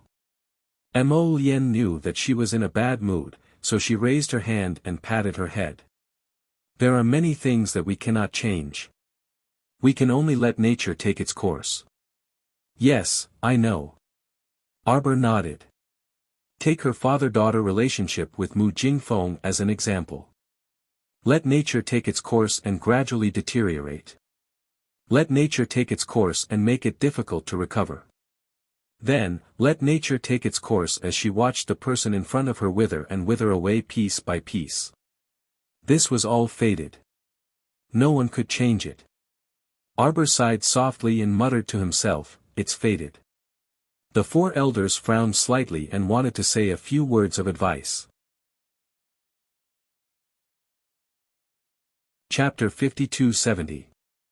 However, she also felt that she didn't seem to have any standpoint. After all, Mu Jingfeng had been targeting this current young family head from the start and had never treated her as a daughter. Hence, there was no father-daughter relationship to speak of right now. Did Mu Jingfeng's mutation fail? Yuan Shichen couldn't help but ask. Mo Lien nodded hesitantly. If the mutation succeeds, it should be like the zither-playing corpse puppet. I'm afraid that Tianyun's medicine depends on fate. If the mutation succeeds, perhaps you will obtain one or even many special abilities. Perhaps no one could match Qiao Mu's understanding of the heavenly fate. I think Jojo's words make sense. Yuan Shichen pondered and said, Tianyun isn't stupid, right? He definitely hopes that more people in the organization can become stronger, and Mu Jingfeng's situation, it should be developing in the opposite direction. However, as Lien said, Mu Jingfeng's corpse puppet isn't even comparable to the zither-playing corpse puppet we encountered before, which has its own thoughts and special abilities. Everything depends on talent. Yuan Shichen was somewhat gloating. It's also fate. This shows that his talent might really be mediocre. If Tianyun finds out, he'll definitely scold him for wasting a precious pill. The Qin family has a good plan, Arbor said indifferently. That old man Qin thinks that if Mu Jingfeng's mutation succeeds, he might be able to control Mu Jingfeng and once again take over the talisman patrician family in Divine Prefecture. The four elders widened their eyes at the same time. Tianyun actually still harbored such thoughts. Truly terrible. Previously, they actually sympathized with Mu Jingfeng, feeling that it was indeed a bit desolate for him to be dealt with by his own daughter like this. Now that they thought about it, they really shouldn't have thought that way. This Mu Jingfeng deserved it. As a member of the Mu family, he didn't think of seeking benefits for the Mu family's disciples and instead thought of harming the family all day long. He truly deserved to die. Just like how he controlled Prince Fulin. Tianyun originally planned to use Prince Fulin's identity as a starting point to control the entire Divine Prefecture. Mo Lien couldn't help but shake her head helplessly at this thought. She didn't know if she should say that Tianyun was too naive. Did they think that a little Prince Fulin, a deposed prince who had left the center of the imperial court for so many years, could grasp the core of the imperial court? He had underestimated the great emperor of the divine land. Oh! The 5 iron chains on Mu Jingfeng's body had all been melted by the black flames. But at this moment, his mutated black body was bound by the wood spirit's large net and couldn't move. He fell to the ground, with 7 or 8 clusters of black flames still burning on his body, burning him into ashes. Rebellious girl! Mu Jingfeng bellowed as he struggled. Although the voice was muffled, Arbor heard it clearly. She couldn't help but raise her eyebrows. He actually woke up. Was he awakened by the fever? Or was this the final radiance of the setting sun? Rebellious girl! Mu Jingfeng scolded weakly, why you caused the death of your own father? Why you won't be able to reincarnate in your next life? Bang! A huge force flipped his body over and smashed him heavily. Mu Jingfeng rolled twice, his back slamming heavily against the cage. He was barely able to catch his breath. Arbor wasn't angry at all. She held on to the enraged Mo Lien and said with a smile, reincarnation or not, it's not up to you to decide. Big brother. Mu Jingyuan took a deep breath and said indifferently, a person's death is like an extinguished lamp. You can go in peace. Chapter 5271. However, Mu Jingfeng suddenly started crying. His body had already mutated very strangely to begin with, and he looked like both a human and a ghost. Now, only howling could be heard, but no tears were squeezed out from his dark eyes. This crying indeed looked a little frightening. Arbor glanced at the thing on the ground that he did not know whether it was a human or a ghost, and his gaze coldly swept over. The four elders could not bear it and sighed as they asked, "Jingfeng, do you have something to say? A person's words are kind when he's about to die. If you have something to say, just say it." Arbor sneered in his heart, but the cold glint in his eyes did not recede as a hint of mockery surfaced. These people were quite funny. Each and every one of them was surrounded by holy light. Those who did not know would think that they were monks from a temple who had to be merciful. He had already been beaten to such a state, so stop putting on airs, all right? They were originally life and death enemies, and there was an unresolvable enmity between them. To Arbor, it was truly a little mushy and disgusting for him to insist on saying something before he died to reconcile. Could a conflict that had never been resolved in one's lifetime really be able to repent at the moment of death and have one's heart soften? Stop joking, all right? Those were all nonsense written in those books on the market. In reality, they could not possibly exist. Thump, thump, thump. Mu Jingfeng pounded the ground again and again as he let out loud howls. Arbor turned to leave, but Mu Jingfeng's pounding became even more urgent. A dark-skinned elder immediately blocked in front of Arbor and said with a somewhat complicated expression, "Family head, just listen to what he has to say." This little family head's heart was truly ruthless when it twisted. Mu Jingfeng was about to die, yet there was not the slightest bit of gentleness between her brows. On second thought, Mu Jingfeng indeed did not have the slightest bit of father-daughter feelings for her, so it was no wonder the elder sighed and earnestly advised, "Jingfeng is about to die. It's fine for family head to listen to what he has to say. It's all nonsense. What's there to listen to?" Arbor said coldly and glanced at the elder. "Put away your thoughts of holy light. Don't put on a show of father-daughter love on the verge of death. These things, you can't see them." Ma Yingchen giggled. She leaned against the iron bars and laughed. "Aya, our Jojo is about to get angry. Hurry up and get out of the way. Don't block the way. Old man. Old man." Arbor didn't need to look back to hear the sound of hurried footsteps.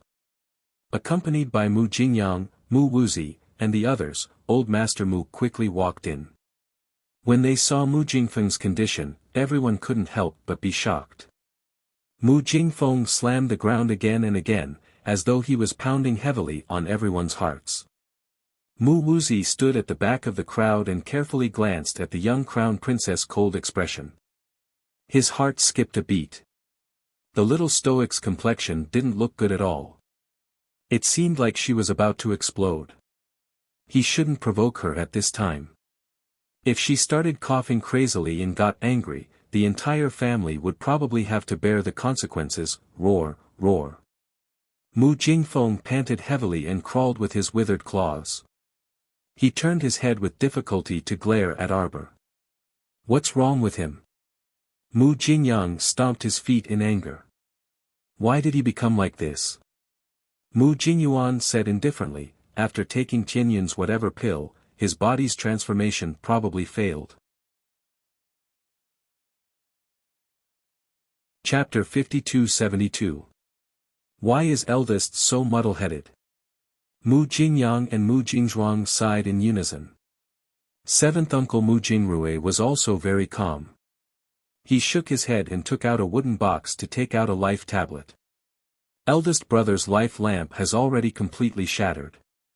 Logically speaking, he should already be dead. Mu Wuxia cried out, "It can't be, right? Then eldest uncle right now, isn't he? Corpse puppet." This word popped up in everyone's minds. Mu Jingrui threw the box into the iron cage and sighed. Eldest brother is muddle-headed. Mu Jingfeng suddenly pounced over, but he was stopped by the iron bars. He was squeezed between the iron bars, and his deformed face was firmly pressed against the iron pillar. His two eyeballs were practically unable to move as he stared at Xiao Mu from the corner of his eyes. "I'll bury me with your mother."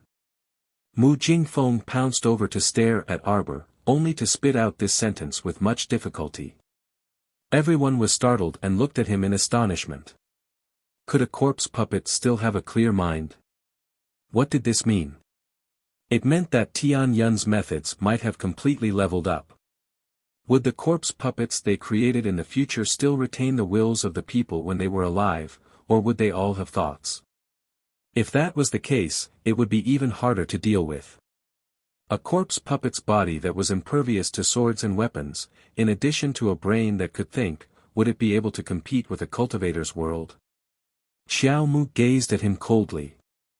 Mu Jingfeng's mutilated and mutated body was clearly reflected in her eyes, which were only bones without a shadow of a person.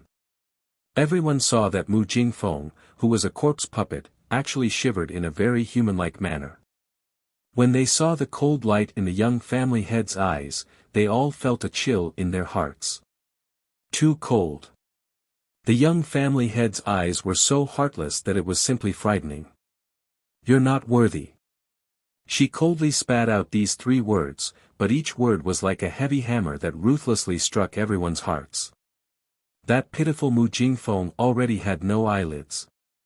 Otherwise, his eyelids would probably tremble a bit. At that moment, even his bean-like eyes didn't move. They just stared sluggishly at Arbor. "Mu Jingfeng, until the end of my life, my mother, will never forgive you. You don't deserve to be buried with her. Look at yourself. You're just a pile of bones and a disgusting body. Do you have the nerve to sully her eyes? Don't be so pretentious before you die.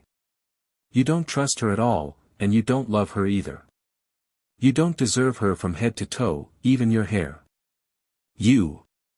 In this lifetime, I won't have the chance to see her one last time." The little stoic's abnormally malicious words simply shattered everyone's hearts and souls. The elders looked at her in shock. Old Patriarch Mu Tsang's hand that was holding onto his cane was trembling slightly.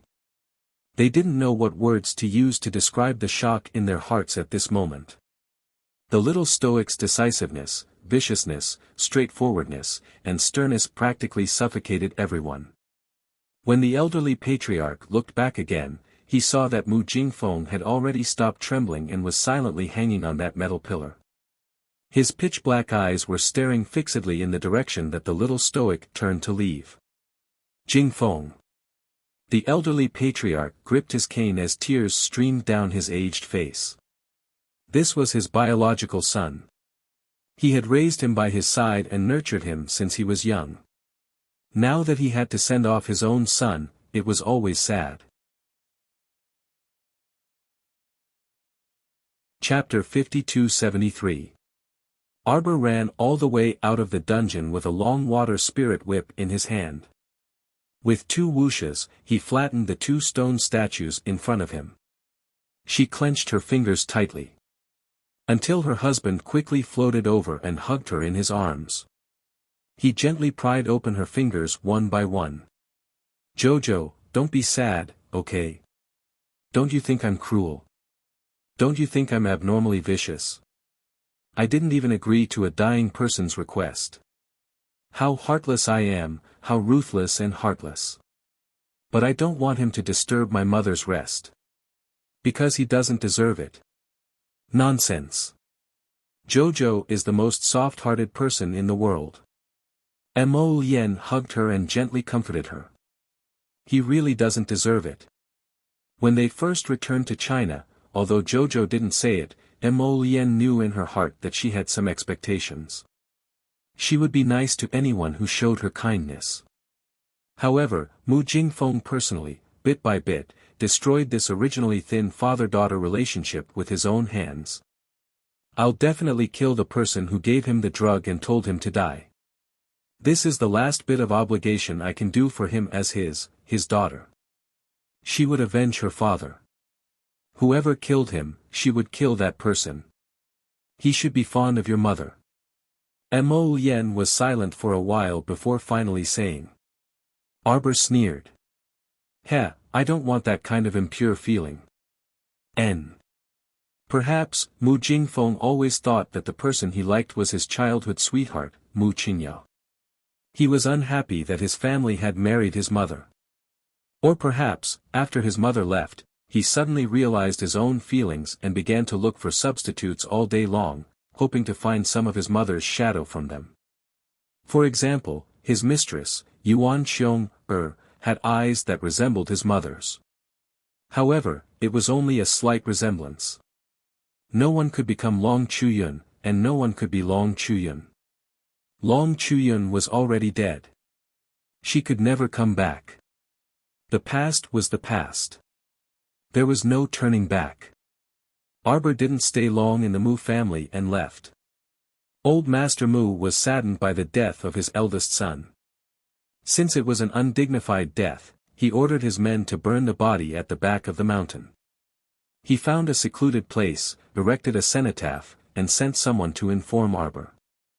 After Arbor sent the Mu family away, he stood quietly in front of the window for a long time. In the end, he didn't say anything. Mo Lien walked in from outside. When he saw his wife's sullen expression, he couldn't help but frown. He walked up to her and hugged her. It's all in the past. Don't think too much about it, okay? Arbor nodded. Let's not think about it. There's no point in thinking about it. Now that we've touched the pastry that is the city of shadows, the celestial luck will surely retaliate. We have to be prepared. Alright, you don't have to think too much about these troublesome matters. Leave them all to your husband. Mo Lien lowered his head and kissed her forehead. Go to sleep first. Baby Mo will only be happy if you sleep well. Arbor touched his belly and thought that he was right. Even if she didn't sleep, Baby Mo had to sleep. For the sake of Jojo's baby, she had to have a good sleep. Who would have thought that her husband was implying that the baby Mo in her stomach would only start to meditate after she fell asleep? It wasn't that her husband was blindly guessing. He had discovered it after days of careful observation. Chapter 52-74. He felt that his conjecture was quite accurate. This mother and son pair was truly interesting. During the day, she would meditate and cultivate. When they slept at night, he would meditate and cultivate. They really complemented each other quite well. Sir Jojo didn't notice that her husband secretly rolled his eyes at her stomach the next day. Arbor woke up early and was planning to take a group of little radishes for a stroll in the garden when she encountered Duan Muqin, who was walking up the steps. Duan Muqin was dressed in a cyan robe and appeared to be in high spirits. Arbor hastily walked closer to him and sized him up, her gaze landing on his wrist. The little stoic's face involuntarily darkened. The latter hastily explained, "Don't worry, it's just a small injury. I just tied it up to put on an act recently." In reality, the wound has already subsided. After that day, the bleeding stopped long ago, and the scars are almost gone. Actually, you didn't have to do this, the little stoic muttered softly. However, Duan Muqin smiled faintly at her. There's nothing wrong with me. Jojo, there's no need to worry. I'm just putting on a show to the public. Arbor grunted in response. She naturally understood. At that time, Lotus announced to the public that Yellow Crane's team was leading everyone to research the antidote under her instructions. Duanmu immediately went with the flow and cut his own wrist. He played along with Lotus's words and finished the show. It was all to prove that the holy fruit was ineffective.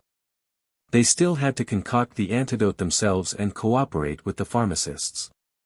They weren't willing to see Sir Jojo become the target of public criticism, even though these targeted citizens probably couldn't do anything to her. But they just weren't willing.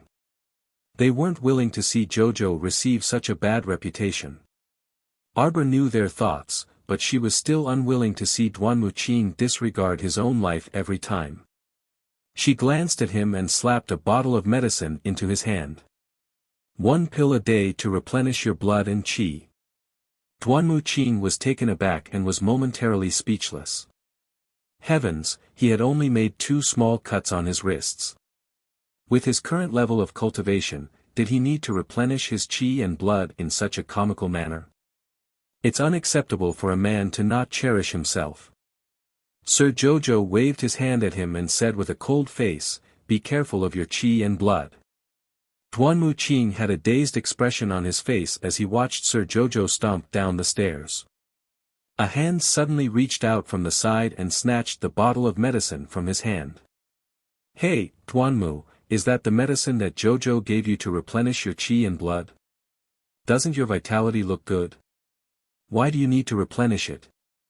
Duanmu Qing looked at the little fatty in front of him speechlessly. He uncorked the bottle and poured out a pill. "Since Jojo told you to take it, it must be for your own good. Hurry up and eat. Don't let Jojo worry."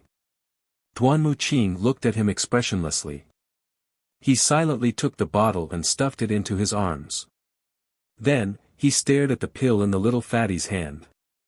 "Hurry up and eat it. Don't let Jojo down." The little fatty stuffed the pill into his hand and urged him. Duanmu Qing had no choice but to swallow the pill in one gulp. In the next second, he froze on the spot. The word "bitter" was written all over his face. Heavens, Jojo was such a scammer. This was really bitter. It was the first time in his life that he had taken such bitter medicine. Chapter 5275. Ft. Ha ha ha ha. Qi Xian, who had been hiding at the side, suddenly jumped out and laughed wildly while slapping her thigh. How much coptis did Jojo add to the medicine that replenished Duanmu's blood and qi? It was so bitter that Duanmu was showing an expression. Jojo was so funny, ha ha ha ha. She used this bitter medicine to punish Duanmu Qing for acting on his own accord and not taking himself seriously. Qi Xian looked at Duanmu Qing sympathetically and patted his shoulder. "Remember to take it every day until Jojo tells you to stop. Otherwise, Jojo will ignore you." Duanmu Qing's face was completely scrunched up. His gaze followed Qi Xuanxuan's laughing figure, his eyes filled with grief and indignation. What kind of stupid teammate was this? How dare she laugh at him? Qin Hong flipped over all the items on the table and glared at the guard who reported the news. "Are you sure? This is the news from Lord Qin Herb." "I'm very sure," the guard said hurriedly with his head lowered. Lord Qin Herb also said that he hasn't fully recovered yet, so he temporarily returned to the City of Shadows with Mu Jinghong and her daughter's stairway talisman to heal. "Idiot!" Qin Hong scolded. "Idiot, idiot. They were all idiots. They couldn't even do such a small thing well. What else could he use them for?" The guard lowered his head and didn't say anything. At this time, he would be punished by the patriarch if he said anything wrong. For safety's sake, he should speak less. What have eldest young master and second young master been doing recently? Eldest young master has been listening to music and watching dances in the courtyard. Miss Ran is serving him by his side. Ha!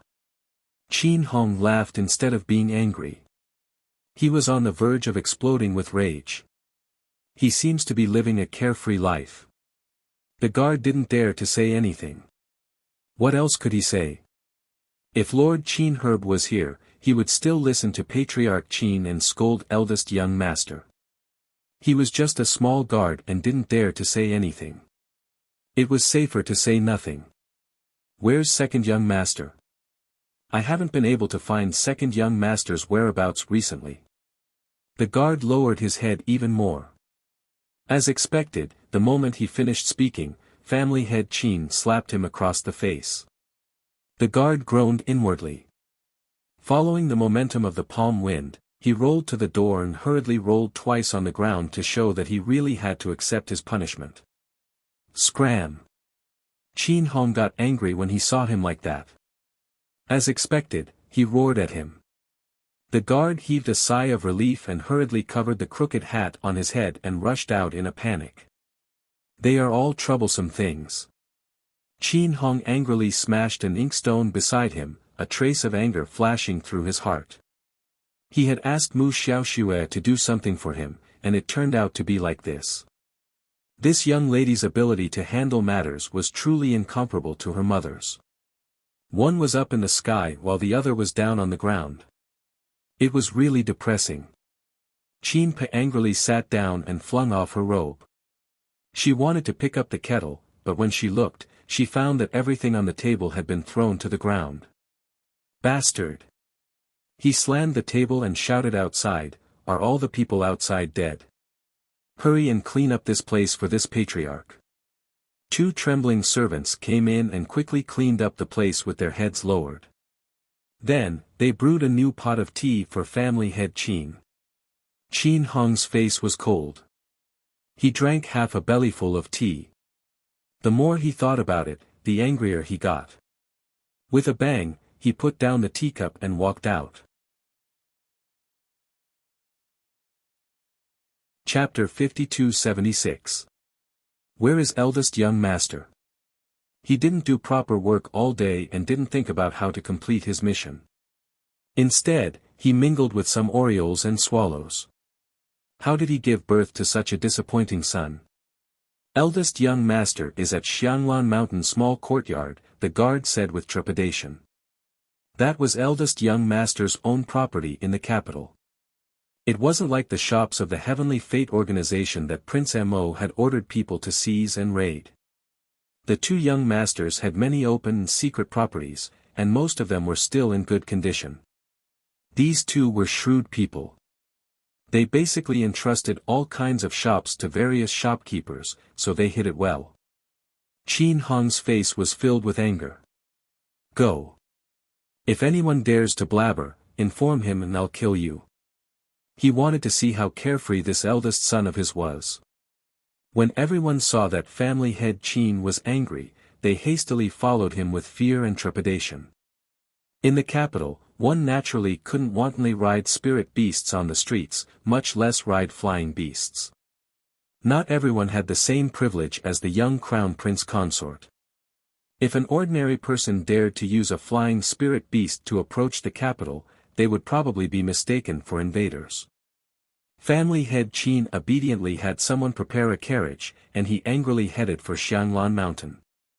Xianglan Mountain was located in the eastern district near the city gate. It was neighboring to the Qin estate's original residence, but because it was separated by Xiangxin Lake, it was still quite a distance to go around. Ever since the Qin estate's Heavenly Fate identity was exposed, Prince Mo, that shameless person, directly led people to seize the Qin estate. The land within 100 kilometers of Xiangxin Lake, including all of the Qin estate's medicine gardens, incense gardens, and so on, were all included in the imperial court's assets. This stinking, shameless crown prince moved so quickly that it made one's hair stand on end. Ever since the crown prince returned from the River of Forgetfulness and entered the capital, he had already made such a big move. He swiftly seized the Qin estate, confiscated all of the Qin family's properties in the capital, and dispatched troops to guard Xiangxin Lake. Was he shameless? He was extremely shameless. He and that stoic-faced crown princess were simply a perfect match. They were a pair of black-hearted and shameless goods, bah. Family head Qin spat at His Highness the Crown Prince the entire way. He circled around Xiangxin Lake's encampment and angrily rushed to Fragrant Orchid Mountain's small resort. Fragrant Orchid Mountain was not large, but because of the beautiful environment, many wealthy families had bought land and houses nearby and built their own gardens. There were also many farmsteads at the foot of Xianglan Mountain. When the tenant farmers saw the carriage coming, they only glanced at it and didn't do much. Family head Qin had the carriage follow the spiraling mountain path and arrive at the entrance of his eldest son's manor halfway up the mountain. There was a plaque hanging at the entrance of the villa with the words, "Heavenly Wind," written on it. There were also two bronze lions placed at the entrance, which was quite awe-inspiring. When family head Qin got out of the carriage, he was so angry that he laughed. Look at this son of his. Planting willows at the front door and planting flowers at the back door, he really lived a very carefree life. Every day, he had to deal with the organization's matters. He couldn't sleep well night after night, but this guy was still here leisurely. Bang! Family head Qin got angry and kicked the door. The door was tightly shut and didn't move at all. It seemed like this stinky brat had set up a restriction. Where did he put his crooked thoughts? Why didn't he put this attentiveness and patience into the organization's business? That was a long-term foundation that the ancestor had laid down step by step. Unfilial son. Bang, bang. Family head Qin stepped forward and kicked the door a couple more times. Chapter 5277. Seeing that he couldn't kick the door open, he said exasperatedly, "Are you all dead? Come over here and take down this door." Patriarch, there are many villas in Xianglan Mountain, and there are also many rich people. Everyone knows who you are. What if someone sees you? Patriarch Qin was furious. What? Is this patriarch unpresentable? Fuck, it's not that patriarch is unpresentable, but the current situation doesn't allow you to see anyone. Once you show your arrogance, the imperial court might immediately get wind that this is the Qin estate's property. It will be seized and returned to the national treasury at any time. Creak. As he spoke, the door opened from the inside, revealing a small gap. A red-clothed young man who was wearing revealing clothes and showing off his beautiful legs hurriedly ushered family head Qin in like a thief. He lowered his voice and said, "Family head, lower your voice. Don't alarm the neighbors and attract people here. This is the private property that young master saved with great difficulty. If it's gone, young master won't know where to live." The guards behind Patriarch Qin twitched their mouths at the same time. They could clearly see that the vein on Patriarch Qin's forehead was throbbing several times. He was probably so angry that his brain was congested. He came to visit his son, and his son greeted him like a thief. Where was his dignity as the patriarch of the family?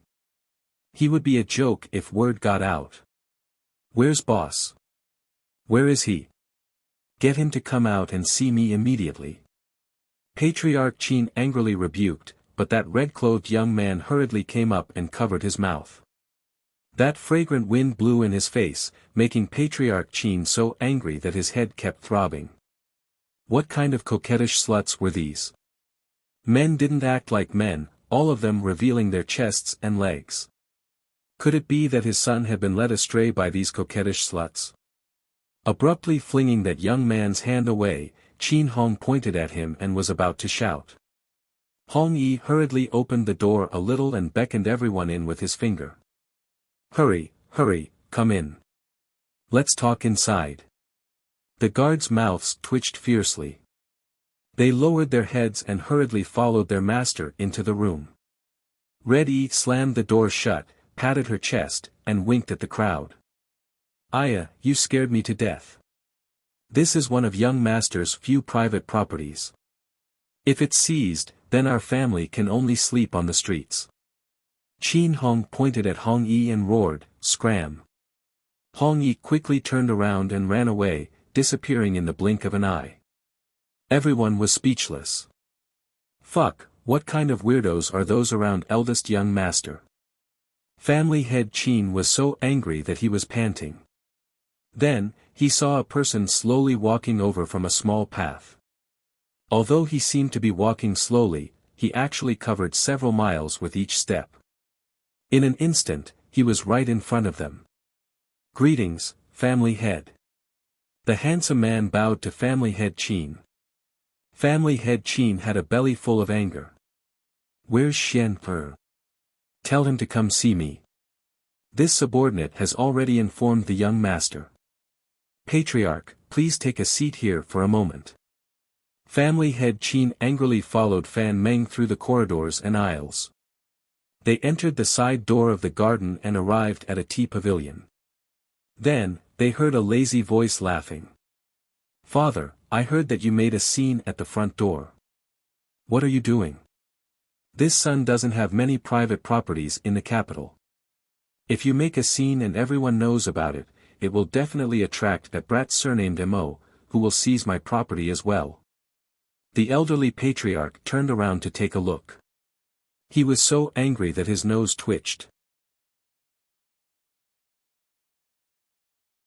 Chapter 5278. His eldest son is sitting next to the swing, with a table in front of him. He's tasting good wine and good food. Beside him are two graceful beauties who are covering their mouths and chuckling. There's a lead dancer on the lawn in front, followed by a string of women. Compared to others, it's really infuriating. While he was painstakingly planning for the organization day and night, making plans for the organization until he was bald. His eldest son is here singing and dancing, feasting day and night.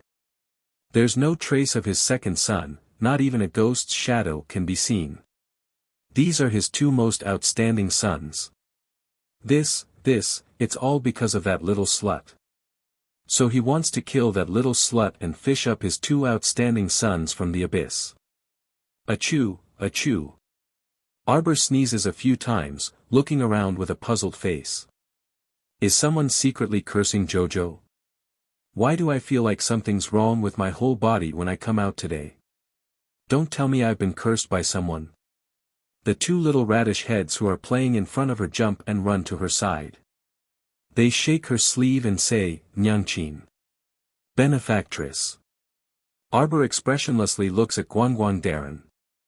The little monk turns around with a startled face and also stares at Guangguangdaran. "I'm the one who called her benefactress." "Then you've already called her Nyangchin. Can't I call her benefactress? You should call her aunt." The little monk angrily corrects. "I'll call your sister aunt. I'm a condensing mirror who has lived for 10,000 years. You want me to call ouch?" Guangguangdaran's head gets hit by Arbor. "Then you should also call her Nyangchin, lest you get it wrong." The little monk pinches his bald head. Such a small child, calling himself a senior all the time, it's simply comical. "What?" Guangguangdaran stares at the little monk with a stupefied face. Can he, a condensing mirror who has lived for 10,000 years, put down his old face? Impossible. Arbor couldn't be bothered to talk nonsense with him. He directly picked him up and pulled the little monk with one hand. "You two aren't young anymore. From tomorrow onwards, after you finish your morning classes, go to the kindergarten. Otherwise, these two little rascals would spend all day fighting chickens and walking dogs, playing crazily day and night without proper manners." A bolt from the blue.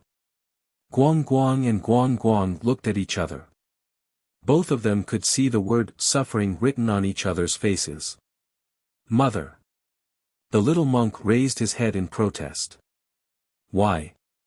Learning culture is the only way out in the future. Otherwise, do you want to be an illiterate little monk?" The little stoic said expressionlessly, "Mother, I also learned along the way back then. But Principal Yun said that you haven't graduated from the royal school. You're listening to his nonsense." The little stoic ground her teeth. She didn't beat her nephew Yun Yunji enough back then. "But I've even read the Buddhist scriptures many times." "That won't do, it's not like you'll be a monk your whole life," the little stoic muttered. "Mother, what are you muttering about?" "I'm not muttering anything." The little stoic pinched his meaty little hand. "Don't be scared, little monkey will accompany you to study. You two have a companion, and Guangguang will accompany you, so you don't need to be scared." Guangguangdaran was stupefied and baffled. What was going on? A condensing mirror still had to go to school.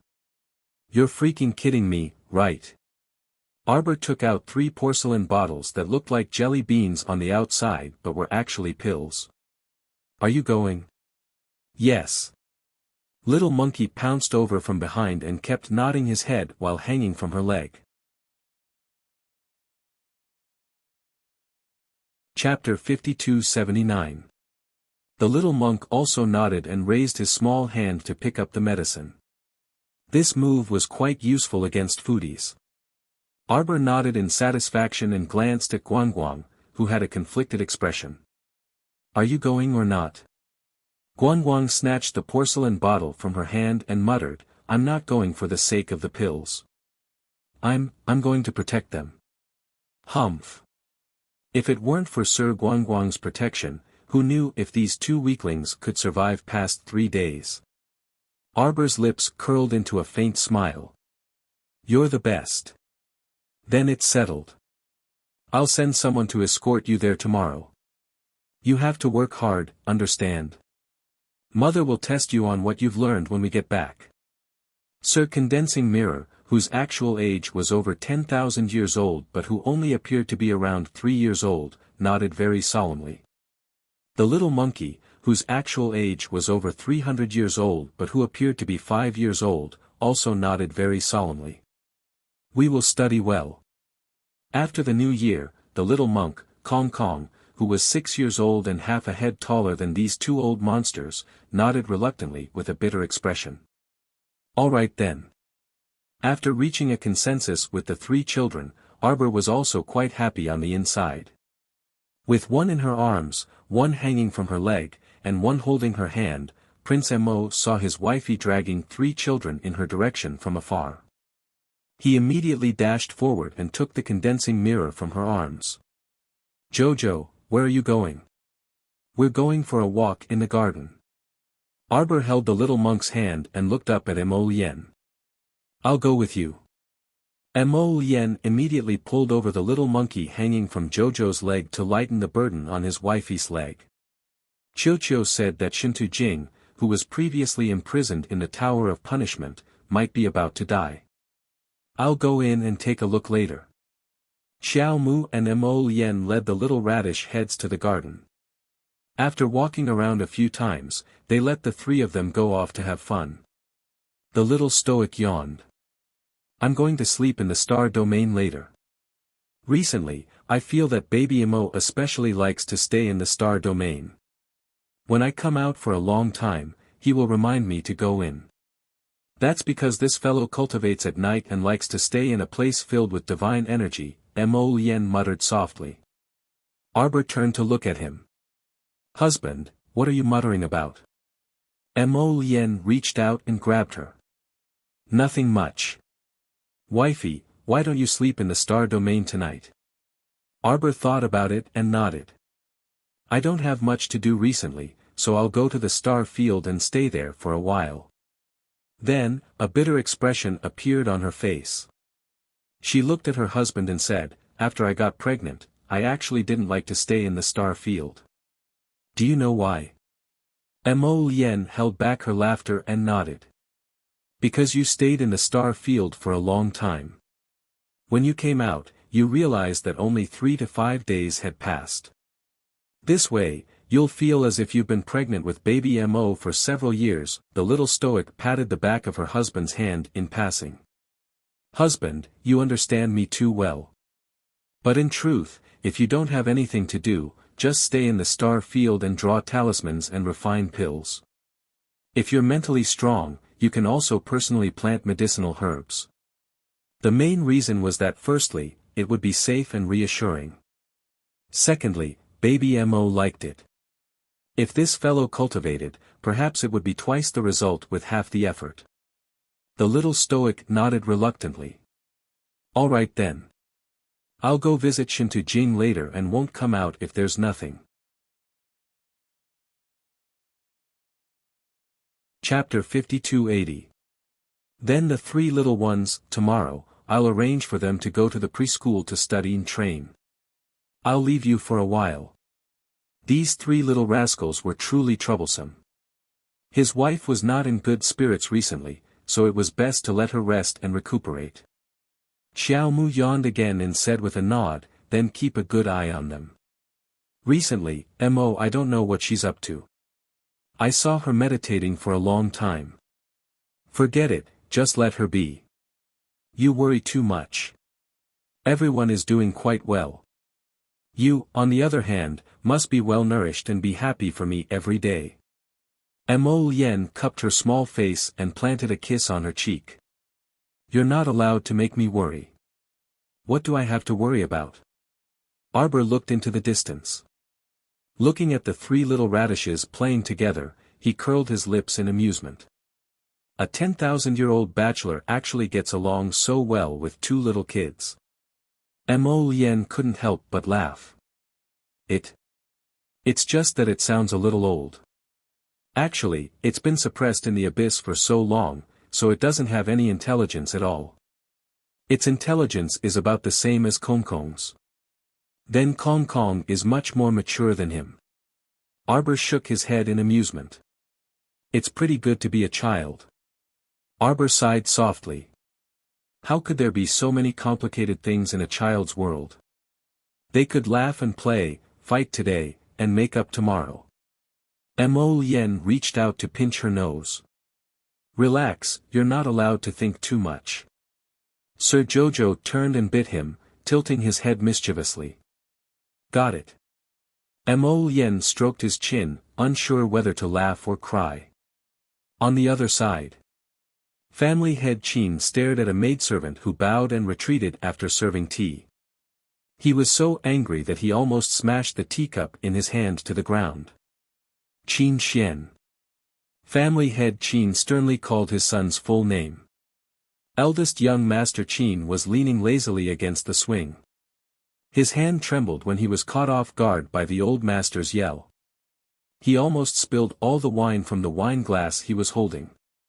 Father, what are you doing? Eldest young Sir Qin looked back helplessly at his unusually indignant old father and pursed his lips in exasperation. Father, it's bad for your liver to be angry. It's better for you to calm down a little. You also know that anger is harmful to the liver, and you also know that you should calm down your old father's emotions. Then why can't you work harder for your old father? Pack up and follow me back. Where are you going? Eldest young Sir Qin was rather exasperated. He stared at his father and said, Father, can you focus on your career and not meddle in your son's affairs? Qin Po was so angry that her teeth itched. What are you talking about? Don't tell me you want to betray the organization now that your wings have hardened. Qin Xian sighed. He put down the wine glass in his hand and stood up. Don't you take care of those matters in the organization?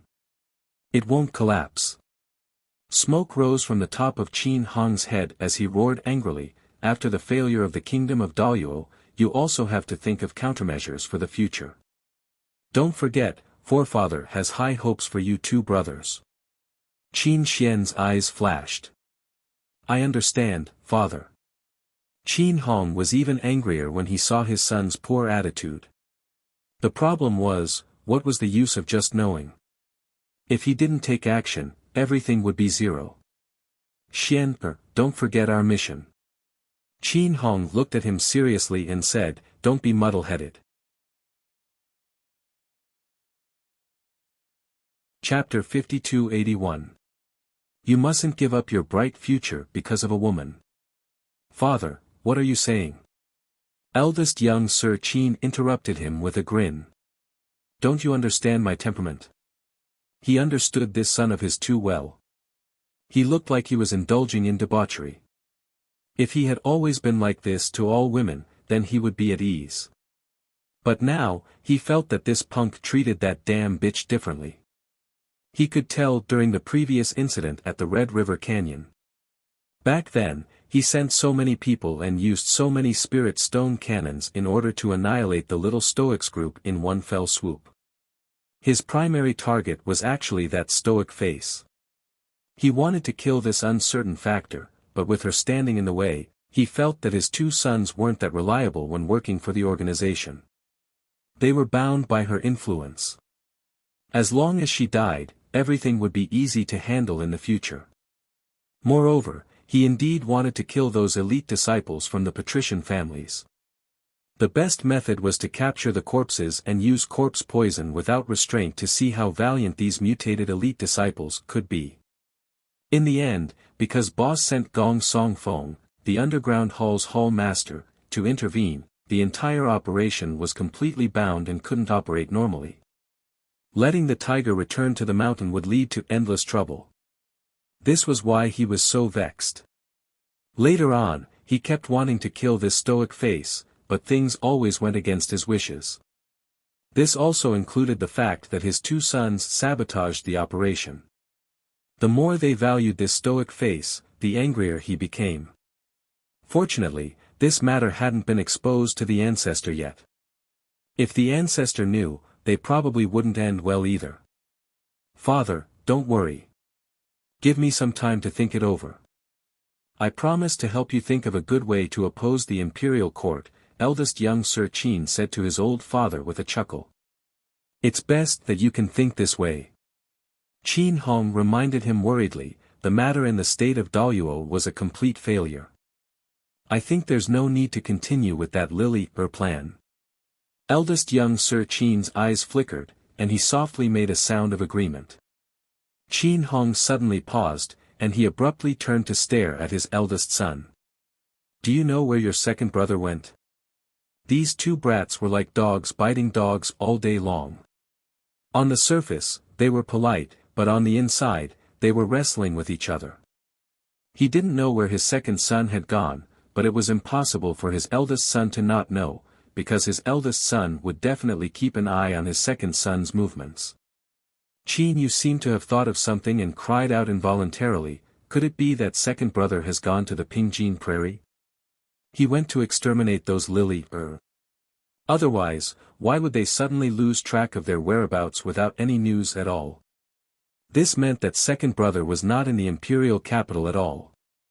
The old nest of the country of Daluo had already been annihilated once by the Tsang prefecture's emperor. Now, it was pretty much in decline. However, Lily's hidden base had always been well hidden and had never been discovered. Only his family knew where Lily's experimental base was. He's crazy.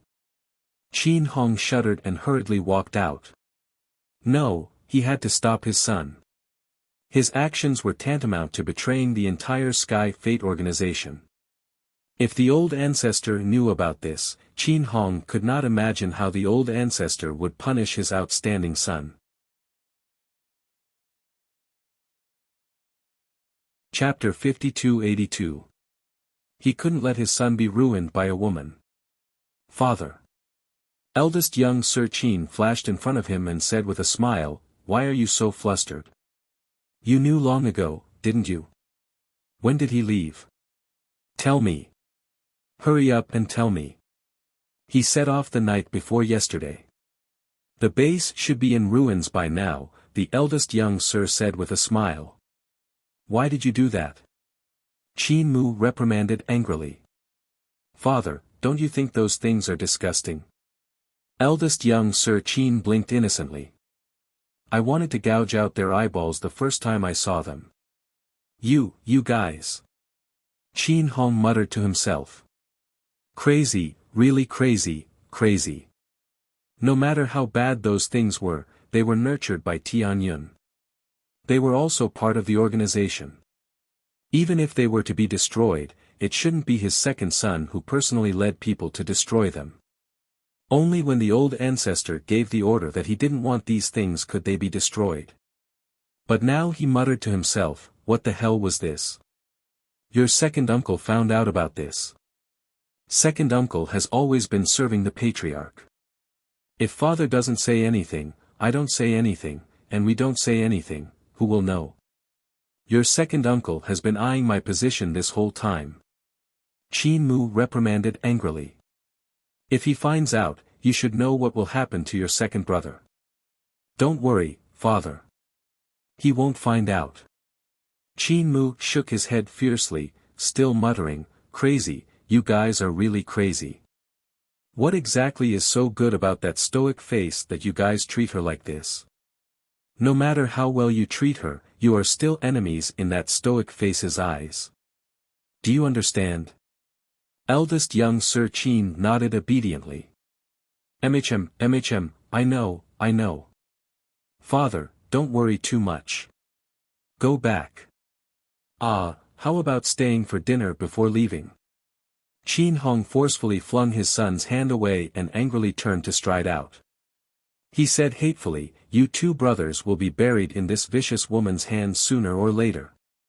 Eldest young Sir Qin watched his father leave aggrievedly. He turned to exchange a glance with Fan Meng, who was standing silently behind him. Why is father so impatient? Old clan head is also worried about young master. Fan Meng said slowly. Do you think the little stoic will kill me? He muttered softly, as if he was talking to himself, but also as if he was asking Fan Meng. After a long while, he still didn't hear Fan Meng reply. Qin Xian curiously turned around to look at him, only to see that he was lost in thought, and his thoughts were nowhere to be found. A cool breeze blew past. Zhao Qiran had already stopped dancing and was currently gazing at the northern sky, lost in thought. Far away, in a secret place in the black gold swamp of the Pingjin Prairie. The flames that filled the sky dyed half of the sky red. Qin Xian led Du Guling and the others to the entrance of the cave, looking coldly at the group of women who were crying in a mess. The entrance of the cave had been completely sealed off by iron pillars. At this moment, the women were all blocking the entrance of the cave. They were crying and wailing across the red-hot iron pillars. They didn't care that their hands were pressed against the pillars, and their skin and flesh were already burnt to a crisp.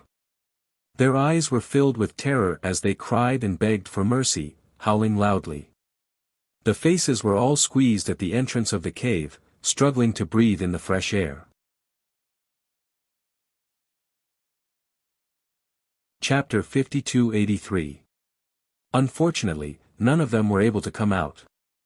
Even when one of them reached out and tried to pry open an iron pillar, she was hit by a lightning bolt. But soon, she realized that her hand had been hit by someone. Her entire arm fell into the fire and was burned away in an instant. I can finally burn these things, young Master Omega Kotoku said expressionlessly. A light chuckle came from behind. I was wondering why it was so lively here. So they were burning corpses. The second young master's gaze turned severe, and he coldly turned around to look at the young man who raised his hand to greet him. Why is family headlong here? Second young master doesn't need to guard against me. Long Yun waved his hand at him with a grin. I'm not interested in your Qin estate's internal strife, and I won't speak carelessly to others and expose second young master's movements. Young master Omega Kotoku stared at him coldly. And then? Nothing. Long Yun was still chuckling as he glanced at the second young master and said, I was just passing by and was slightly curious when I saw the thick smoke here. Passing by you freaking passed by the river of forgetfulness and came to the Pingjin Prairie. Do you think others are stupid or are you stupid? What kind of path did you take? Long Yun took the opportunity to look forward and clicked his tongue repeatedly. It seems that all these lily are here. Second young master is indeed generous to dispose of all the lily in one go. If the little stoic knew about this, she would definitely be very happy. Sikong Fuling, who was following behind young master Long, harumphed and muttered inwardly, happy my ass. Regardless of whether she was happy or unhappy, her eternally unchanging stoic face was always cold and infuriating. Family head Long is also quite generous. Young Master Omega Kotoku glanced at him meaningfully. Unifying the river of forgetfulness in just a few short months, your methods are truly outstanding. You flatter me. It's just that the long clan of forgetfulness has a great foundation and I'm merely inheriting the foundation of my ancestors. Ha, ha. Omega Kotoku glanced at him coldly. You're too modest, Master Long, you are now the family head of the Forgotten River Dragon clan. He was also the leader of the demon sect. Being overly humble was equivalent to being arrogant. Omega Kotoku said coldly, the Wangchuan Duo clan only exists in name. The other two small aristocratic families of the River of Forgetfulness are no match for your dragon clan. Aside from Murong of the River of Forgetfulness, you, as the head of the Long family, can be considered the most powerful family in the River of Forgetfulness. Ayaya, I didn't expect second young master to praise me like this. Long Yun laughed heartily, looking very happy. As expected of my partner, your analysis is on point. Second young master said expressionlessly, what are you doing here?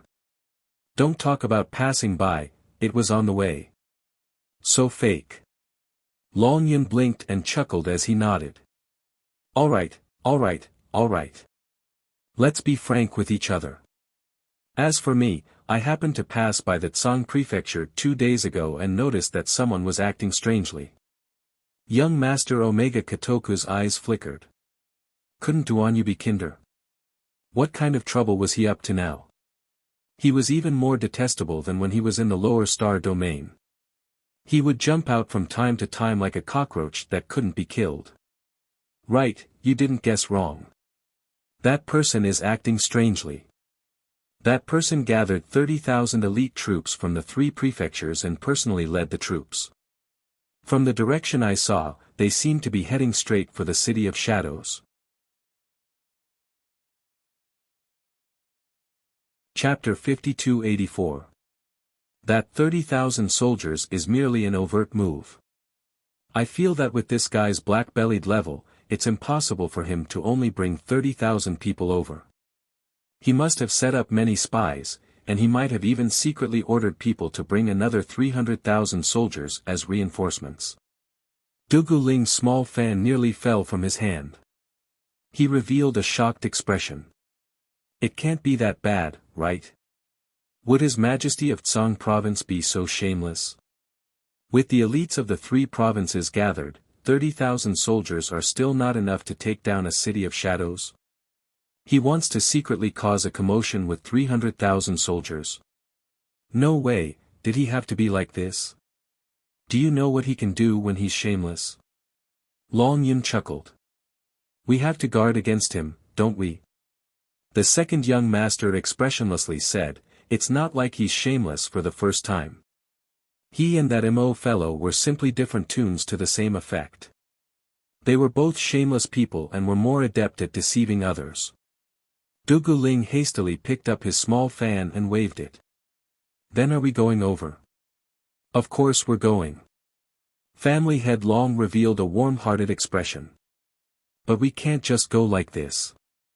We have to make all the necessary preparations before going. Dugu Ling glanced at him. It seems you already have a very good plan. Tell me, the second young master coldly said. We can lure the enemy deep into the city and then encircle and annihilate them one by one. Long Yun's smile deepened. Dugu Ling's eyes widened. You mean, we're going to use the empty fort strategy and invite the enemy into the trap? Young Master Dugu is brilliant, Long Yun praised. It was so effortless to talk to smart people. He only had to say the first half, and the other party could immediately guess the second half. Young Master Omega Kotoku glanced at him and said aloofly, I can tell you very responsibly that this isn't a bad idea. However, Duanyu isn't a fool and might not fall for your trap. That's not true, that's not true. The more conceited and intelligent a person is, the less likely they are to consider everything thoroughly. That person is also like that. Young Master Omega Kotoku's expression involuntarily flickered when he heard this, and he quietly said, then this young master will wait and see. In the knockoff Tower of Punishment. As soon as Arbor entered the first floor, he saw the residual shadow of the small tree swaying back and forth on the opposite wall. The branches were swaying and dancing, and the residual shadow was emitting weird laughter. He felt as if he had entered the first level of hell. It's me. Arbor rolled his eyes weakly. Chiochio's afterimage immediately stopped swaying and asked in a methodical manner, Master, please feel free to look around. From the first to the 12th floor, each floor has a new experience. Which floor is Shinto Jing on? Shinto Jing is now in the 6th layer of the Forest of Thousand Blades. Arbor said expressionlessly, send me there.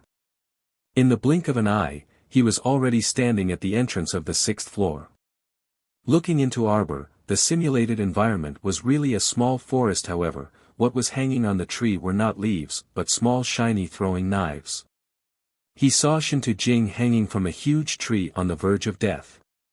Her entire body was bleeding, and it was impossible to see how many small bloody holes there were on her body. You said she was looking for me. That's right, Master. She said she wanted to tell you something and begged you to give her a straightforward way to die. It looked like this Shintu Jing was really screwed over by the sapling Qiuqiu to actually say something like this. Chapter 5285. Qiuqiu, wake her up, Arbor said. Yes, Master. The little tray ant abruptly hopped on the ground and stomped its tiny feet. Several thin, sharp blades fell from the top of Shintu Jing's head and pierced through the back of her ears with a few whooshes. A squeal akin to a pig being slaughtered abruptly rang out. Shintu Jing couldn't help but shudder. When she opened her eyes and saw the little stoic's expressionless face, she actually heaved a sigh of relief and wailed mournfully, "Crown Princess, I've thought about it and remembered the location of Lily-Er's base. I'll tell you right now. This is the last thing I know. I've already told you everything I know. Please finish me off immediately, Crown Princess. Give me a quick death." Arbor blinked. She didn't expect that the knockoff tower of punishment that Sapling set up would actually frighten a demoness to the point of crying and even repeatedly asking for death. Sapling was truly capable. Arbor glanced at Qiuqiu, who had its head held high and was pacing back and forth with its hands on its hips, and couldn't resist saying, "Although your tower of punishment is a knockoff. But now, it looks rather formidable." "That's only natural, Master." Qiuqiu shouted with its hands on its hips, "Don't look down on my tower of punishment. My tower of punishment is only a few levels lower than the one set up by heavenly law."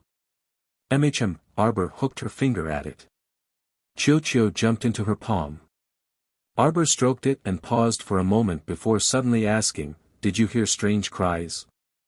"Oh, it should be coming from the realm of misfortune." Sapling waved its branches without being surprised. "Do you still remember, Master? Earlier, you sucked that Duo clan member into the heart of misfortune along with a large ship." "I remember." Arbor nodded. It was a bit shameful to say that after absorbing the entire fiery nightmare ship, the heart of misfortune was in a saturated state and couldn't absorb anything else. Jojo-sama completely forgot about it. Of course, she wouldn't tell Qiuqiu that she had long forgotten about this matter. So Qiuqiu couldn't see anything from her stoic little face. She answered with a serious expression and even nodded her head in a serious manner. Qiuqiu thought that little Master really remembered this matter, so it jumped up and down enthusiastically and continued, "You kept that Duo in the realm of misfortune. That unlucky guy gets beaten up by a bunch of wooden people in the realm of misfortune every day. Sometimes, when he escaped, he would run into the 5 disciples of the City of Shadows and get beaten up. I think he's pretty miserable. He's even more miserable than Shintu Jing." Arbor glanced at Qiuqiu expressionlessly. Qiuqiu's beady eyes suddenly widened as it let out a strange cry. "Master Silver, did you forget? You don't even remember the name of that Duo something, right?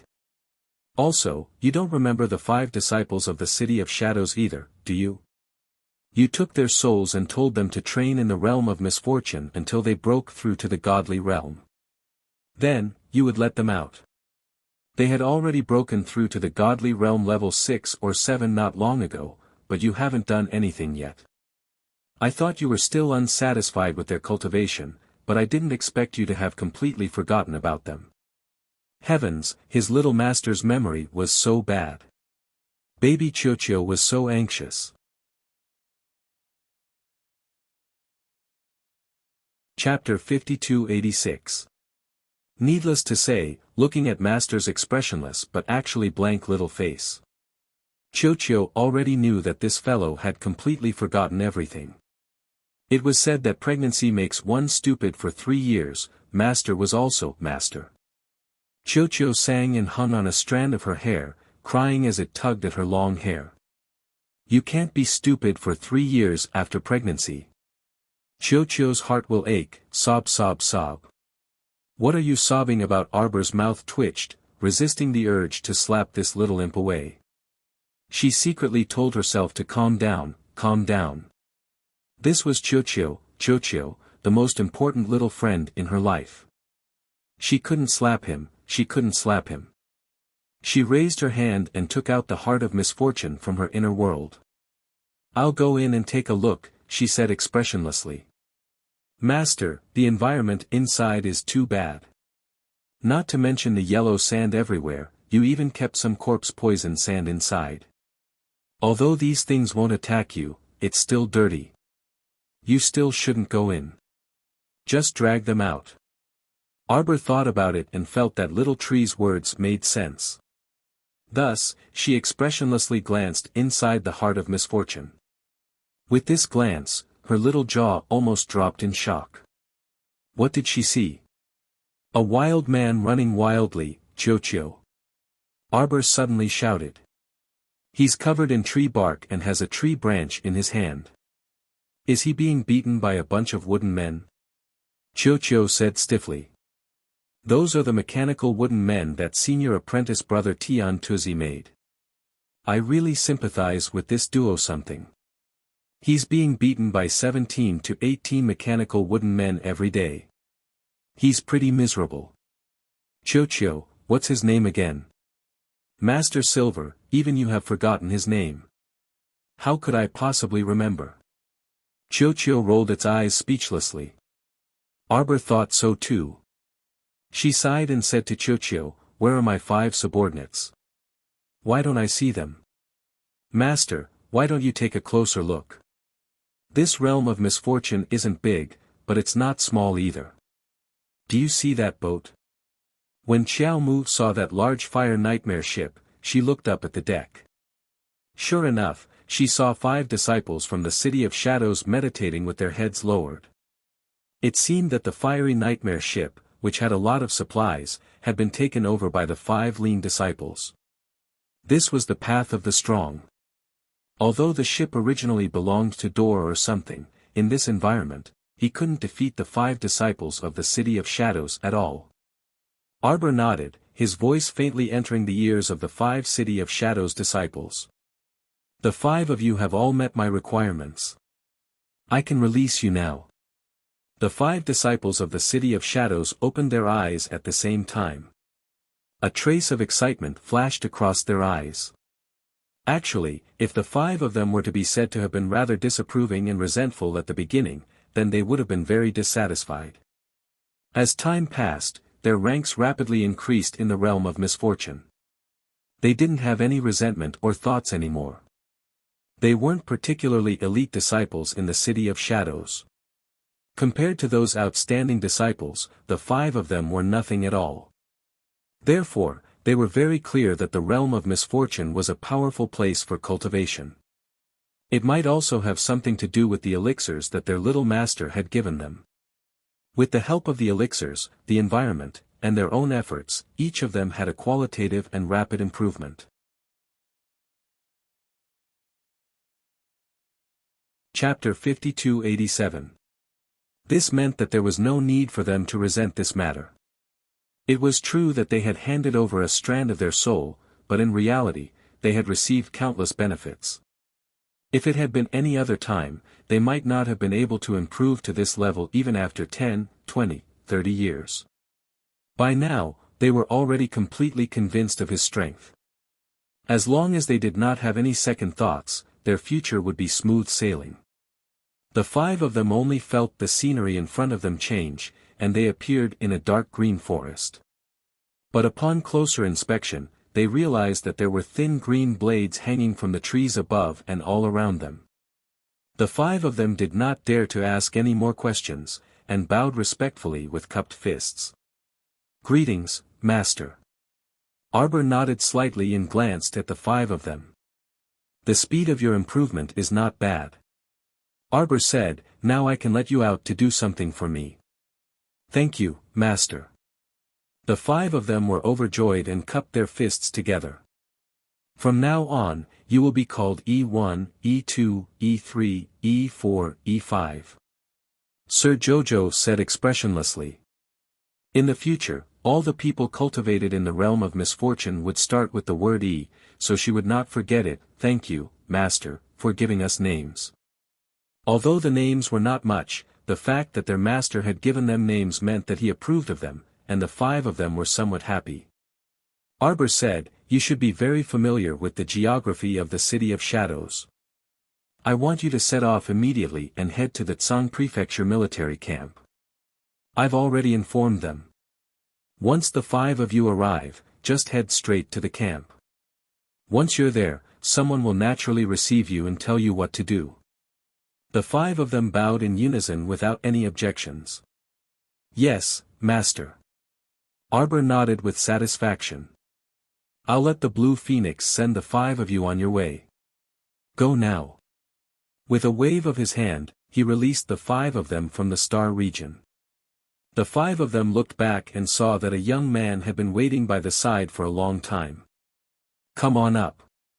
The Blue Phoenix let out a cry and revealed its beast form. The 5 people on its back did not say anything unnecessary and immediately set off on their way out of the Eastern Palace. When the guards saw the divine bird pass by, they only raised their heads to look at it. Master, did you send the 5 of them to the Tsang Prefecture Emperor to help? Yes, after all, they stayed in the City of Shadows for a long time, so they should be very familiar with everything there. With them leading the way, it should be more efficient. Master, are you worried about the Tsang Prefecture Emperor? What am I worried about? The little stoic said haughtily, he's just a Transcendence Realm cultivator. Is there a need for me to worry about him? Humph. The pitiful Chochio, who had been rebuked in the face, silently shut his little mouth. Of course, Master time, of course, of the Tsang was for Mo to beat Tsang to the Tsang. Master, of Tsang, master of to be, to. To forget to Tsang to be, to forget to Tsang Tsang. Arbor glared at Tsang Tsang and casually released a savage with a wave of his hand. This savage still did not know that the environment had changed and jumped in front of Xiao Mu. He was still waving the branch in his hand as he muttered, scoundrel, you wouldn't trash dare to gang up on me. See if I don't kill you. This person was dressed in tree bark and was barefooted as he waved a withered branch in front of him. Chapter 5288. Arbor glanced at him and said indifferently, what's your name? She had no choice. She really had forgotten this person's name. She only knew that he was an ignorant Duo clan member, but now the Duo clan was almost completely wiped out in the battle with the Dragon clan of Forgetfulness. Her grudge with Forgetfulness had also ended with the appearance of Long Xuanji and the migration of the Dragon clan members to the cold valley of Forgetfulness. As for how the Dragon clan of Forgetfulness were punished by Ding Yun had nothing to do with her. She couldn't be bothered to intervene in the grudge between Ding Yun and the Dragon clan of Forgetfulness. She didn't even intend to care. There was always a cause and effect. Who could say for sure what the cause and effect were? Duo Shanming initially thought that he had heard wrongly. He couldn't even remember how long it had been since he last heard this hateful voice. He turned his head abruptly, his eyes flickering with renewed emotions. He stared at Arbor in front of him and shouted sternly, "It's you. It's you, woman." He remembered this damned woman. This damned woman. This ghost-like woman had left him in that nightmarish place for so long, causing him to eat sand and stones all day long and unable to sleep well. How could she do such a thing? How big was it that she had to punish him like this?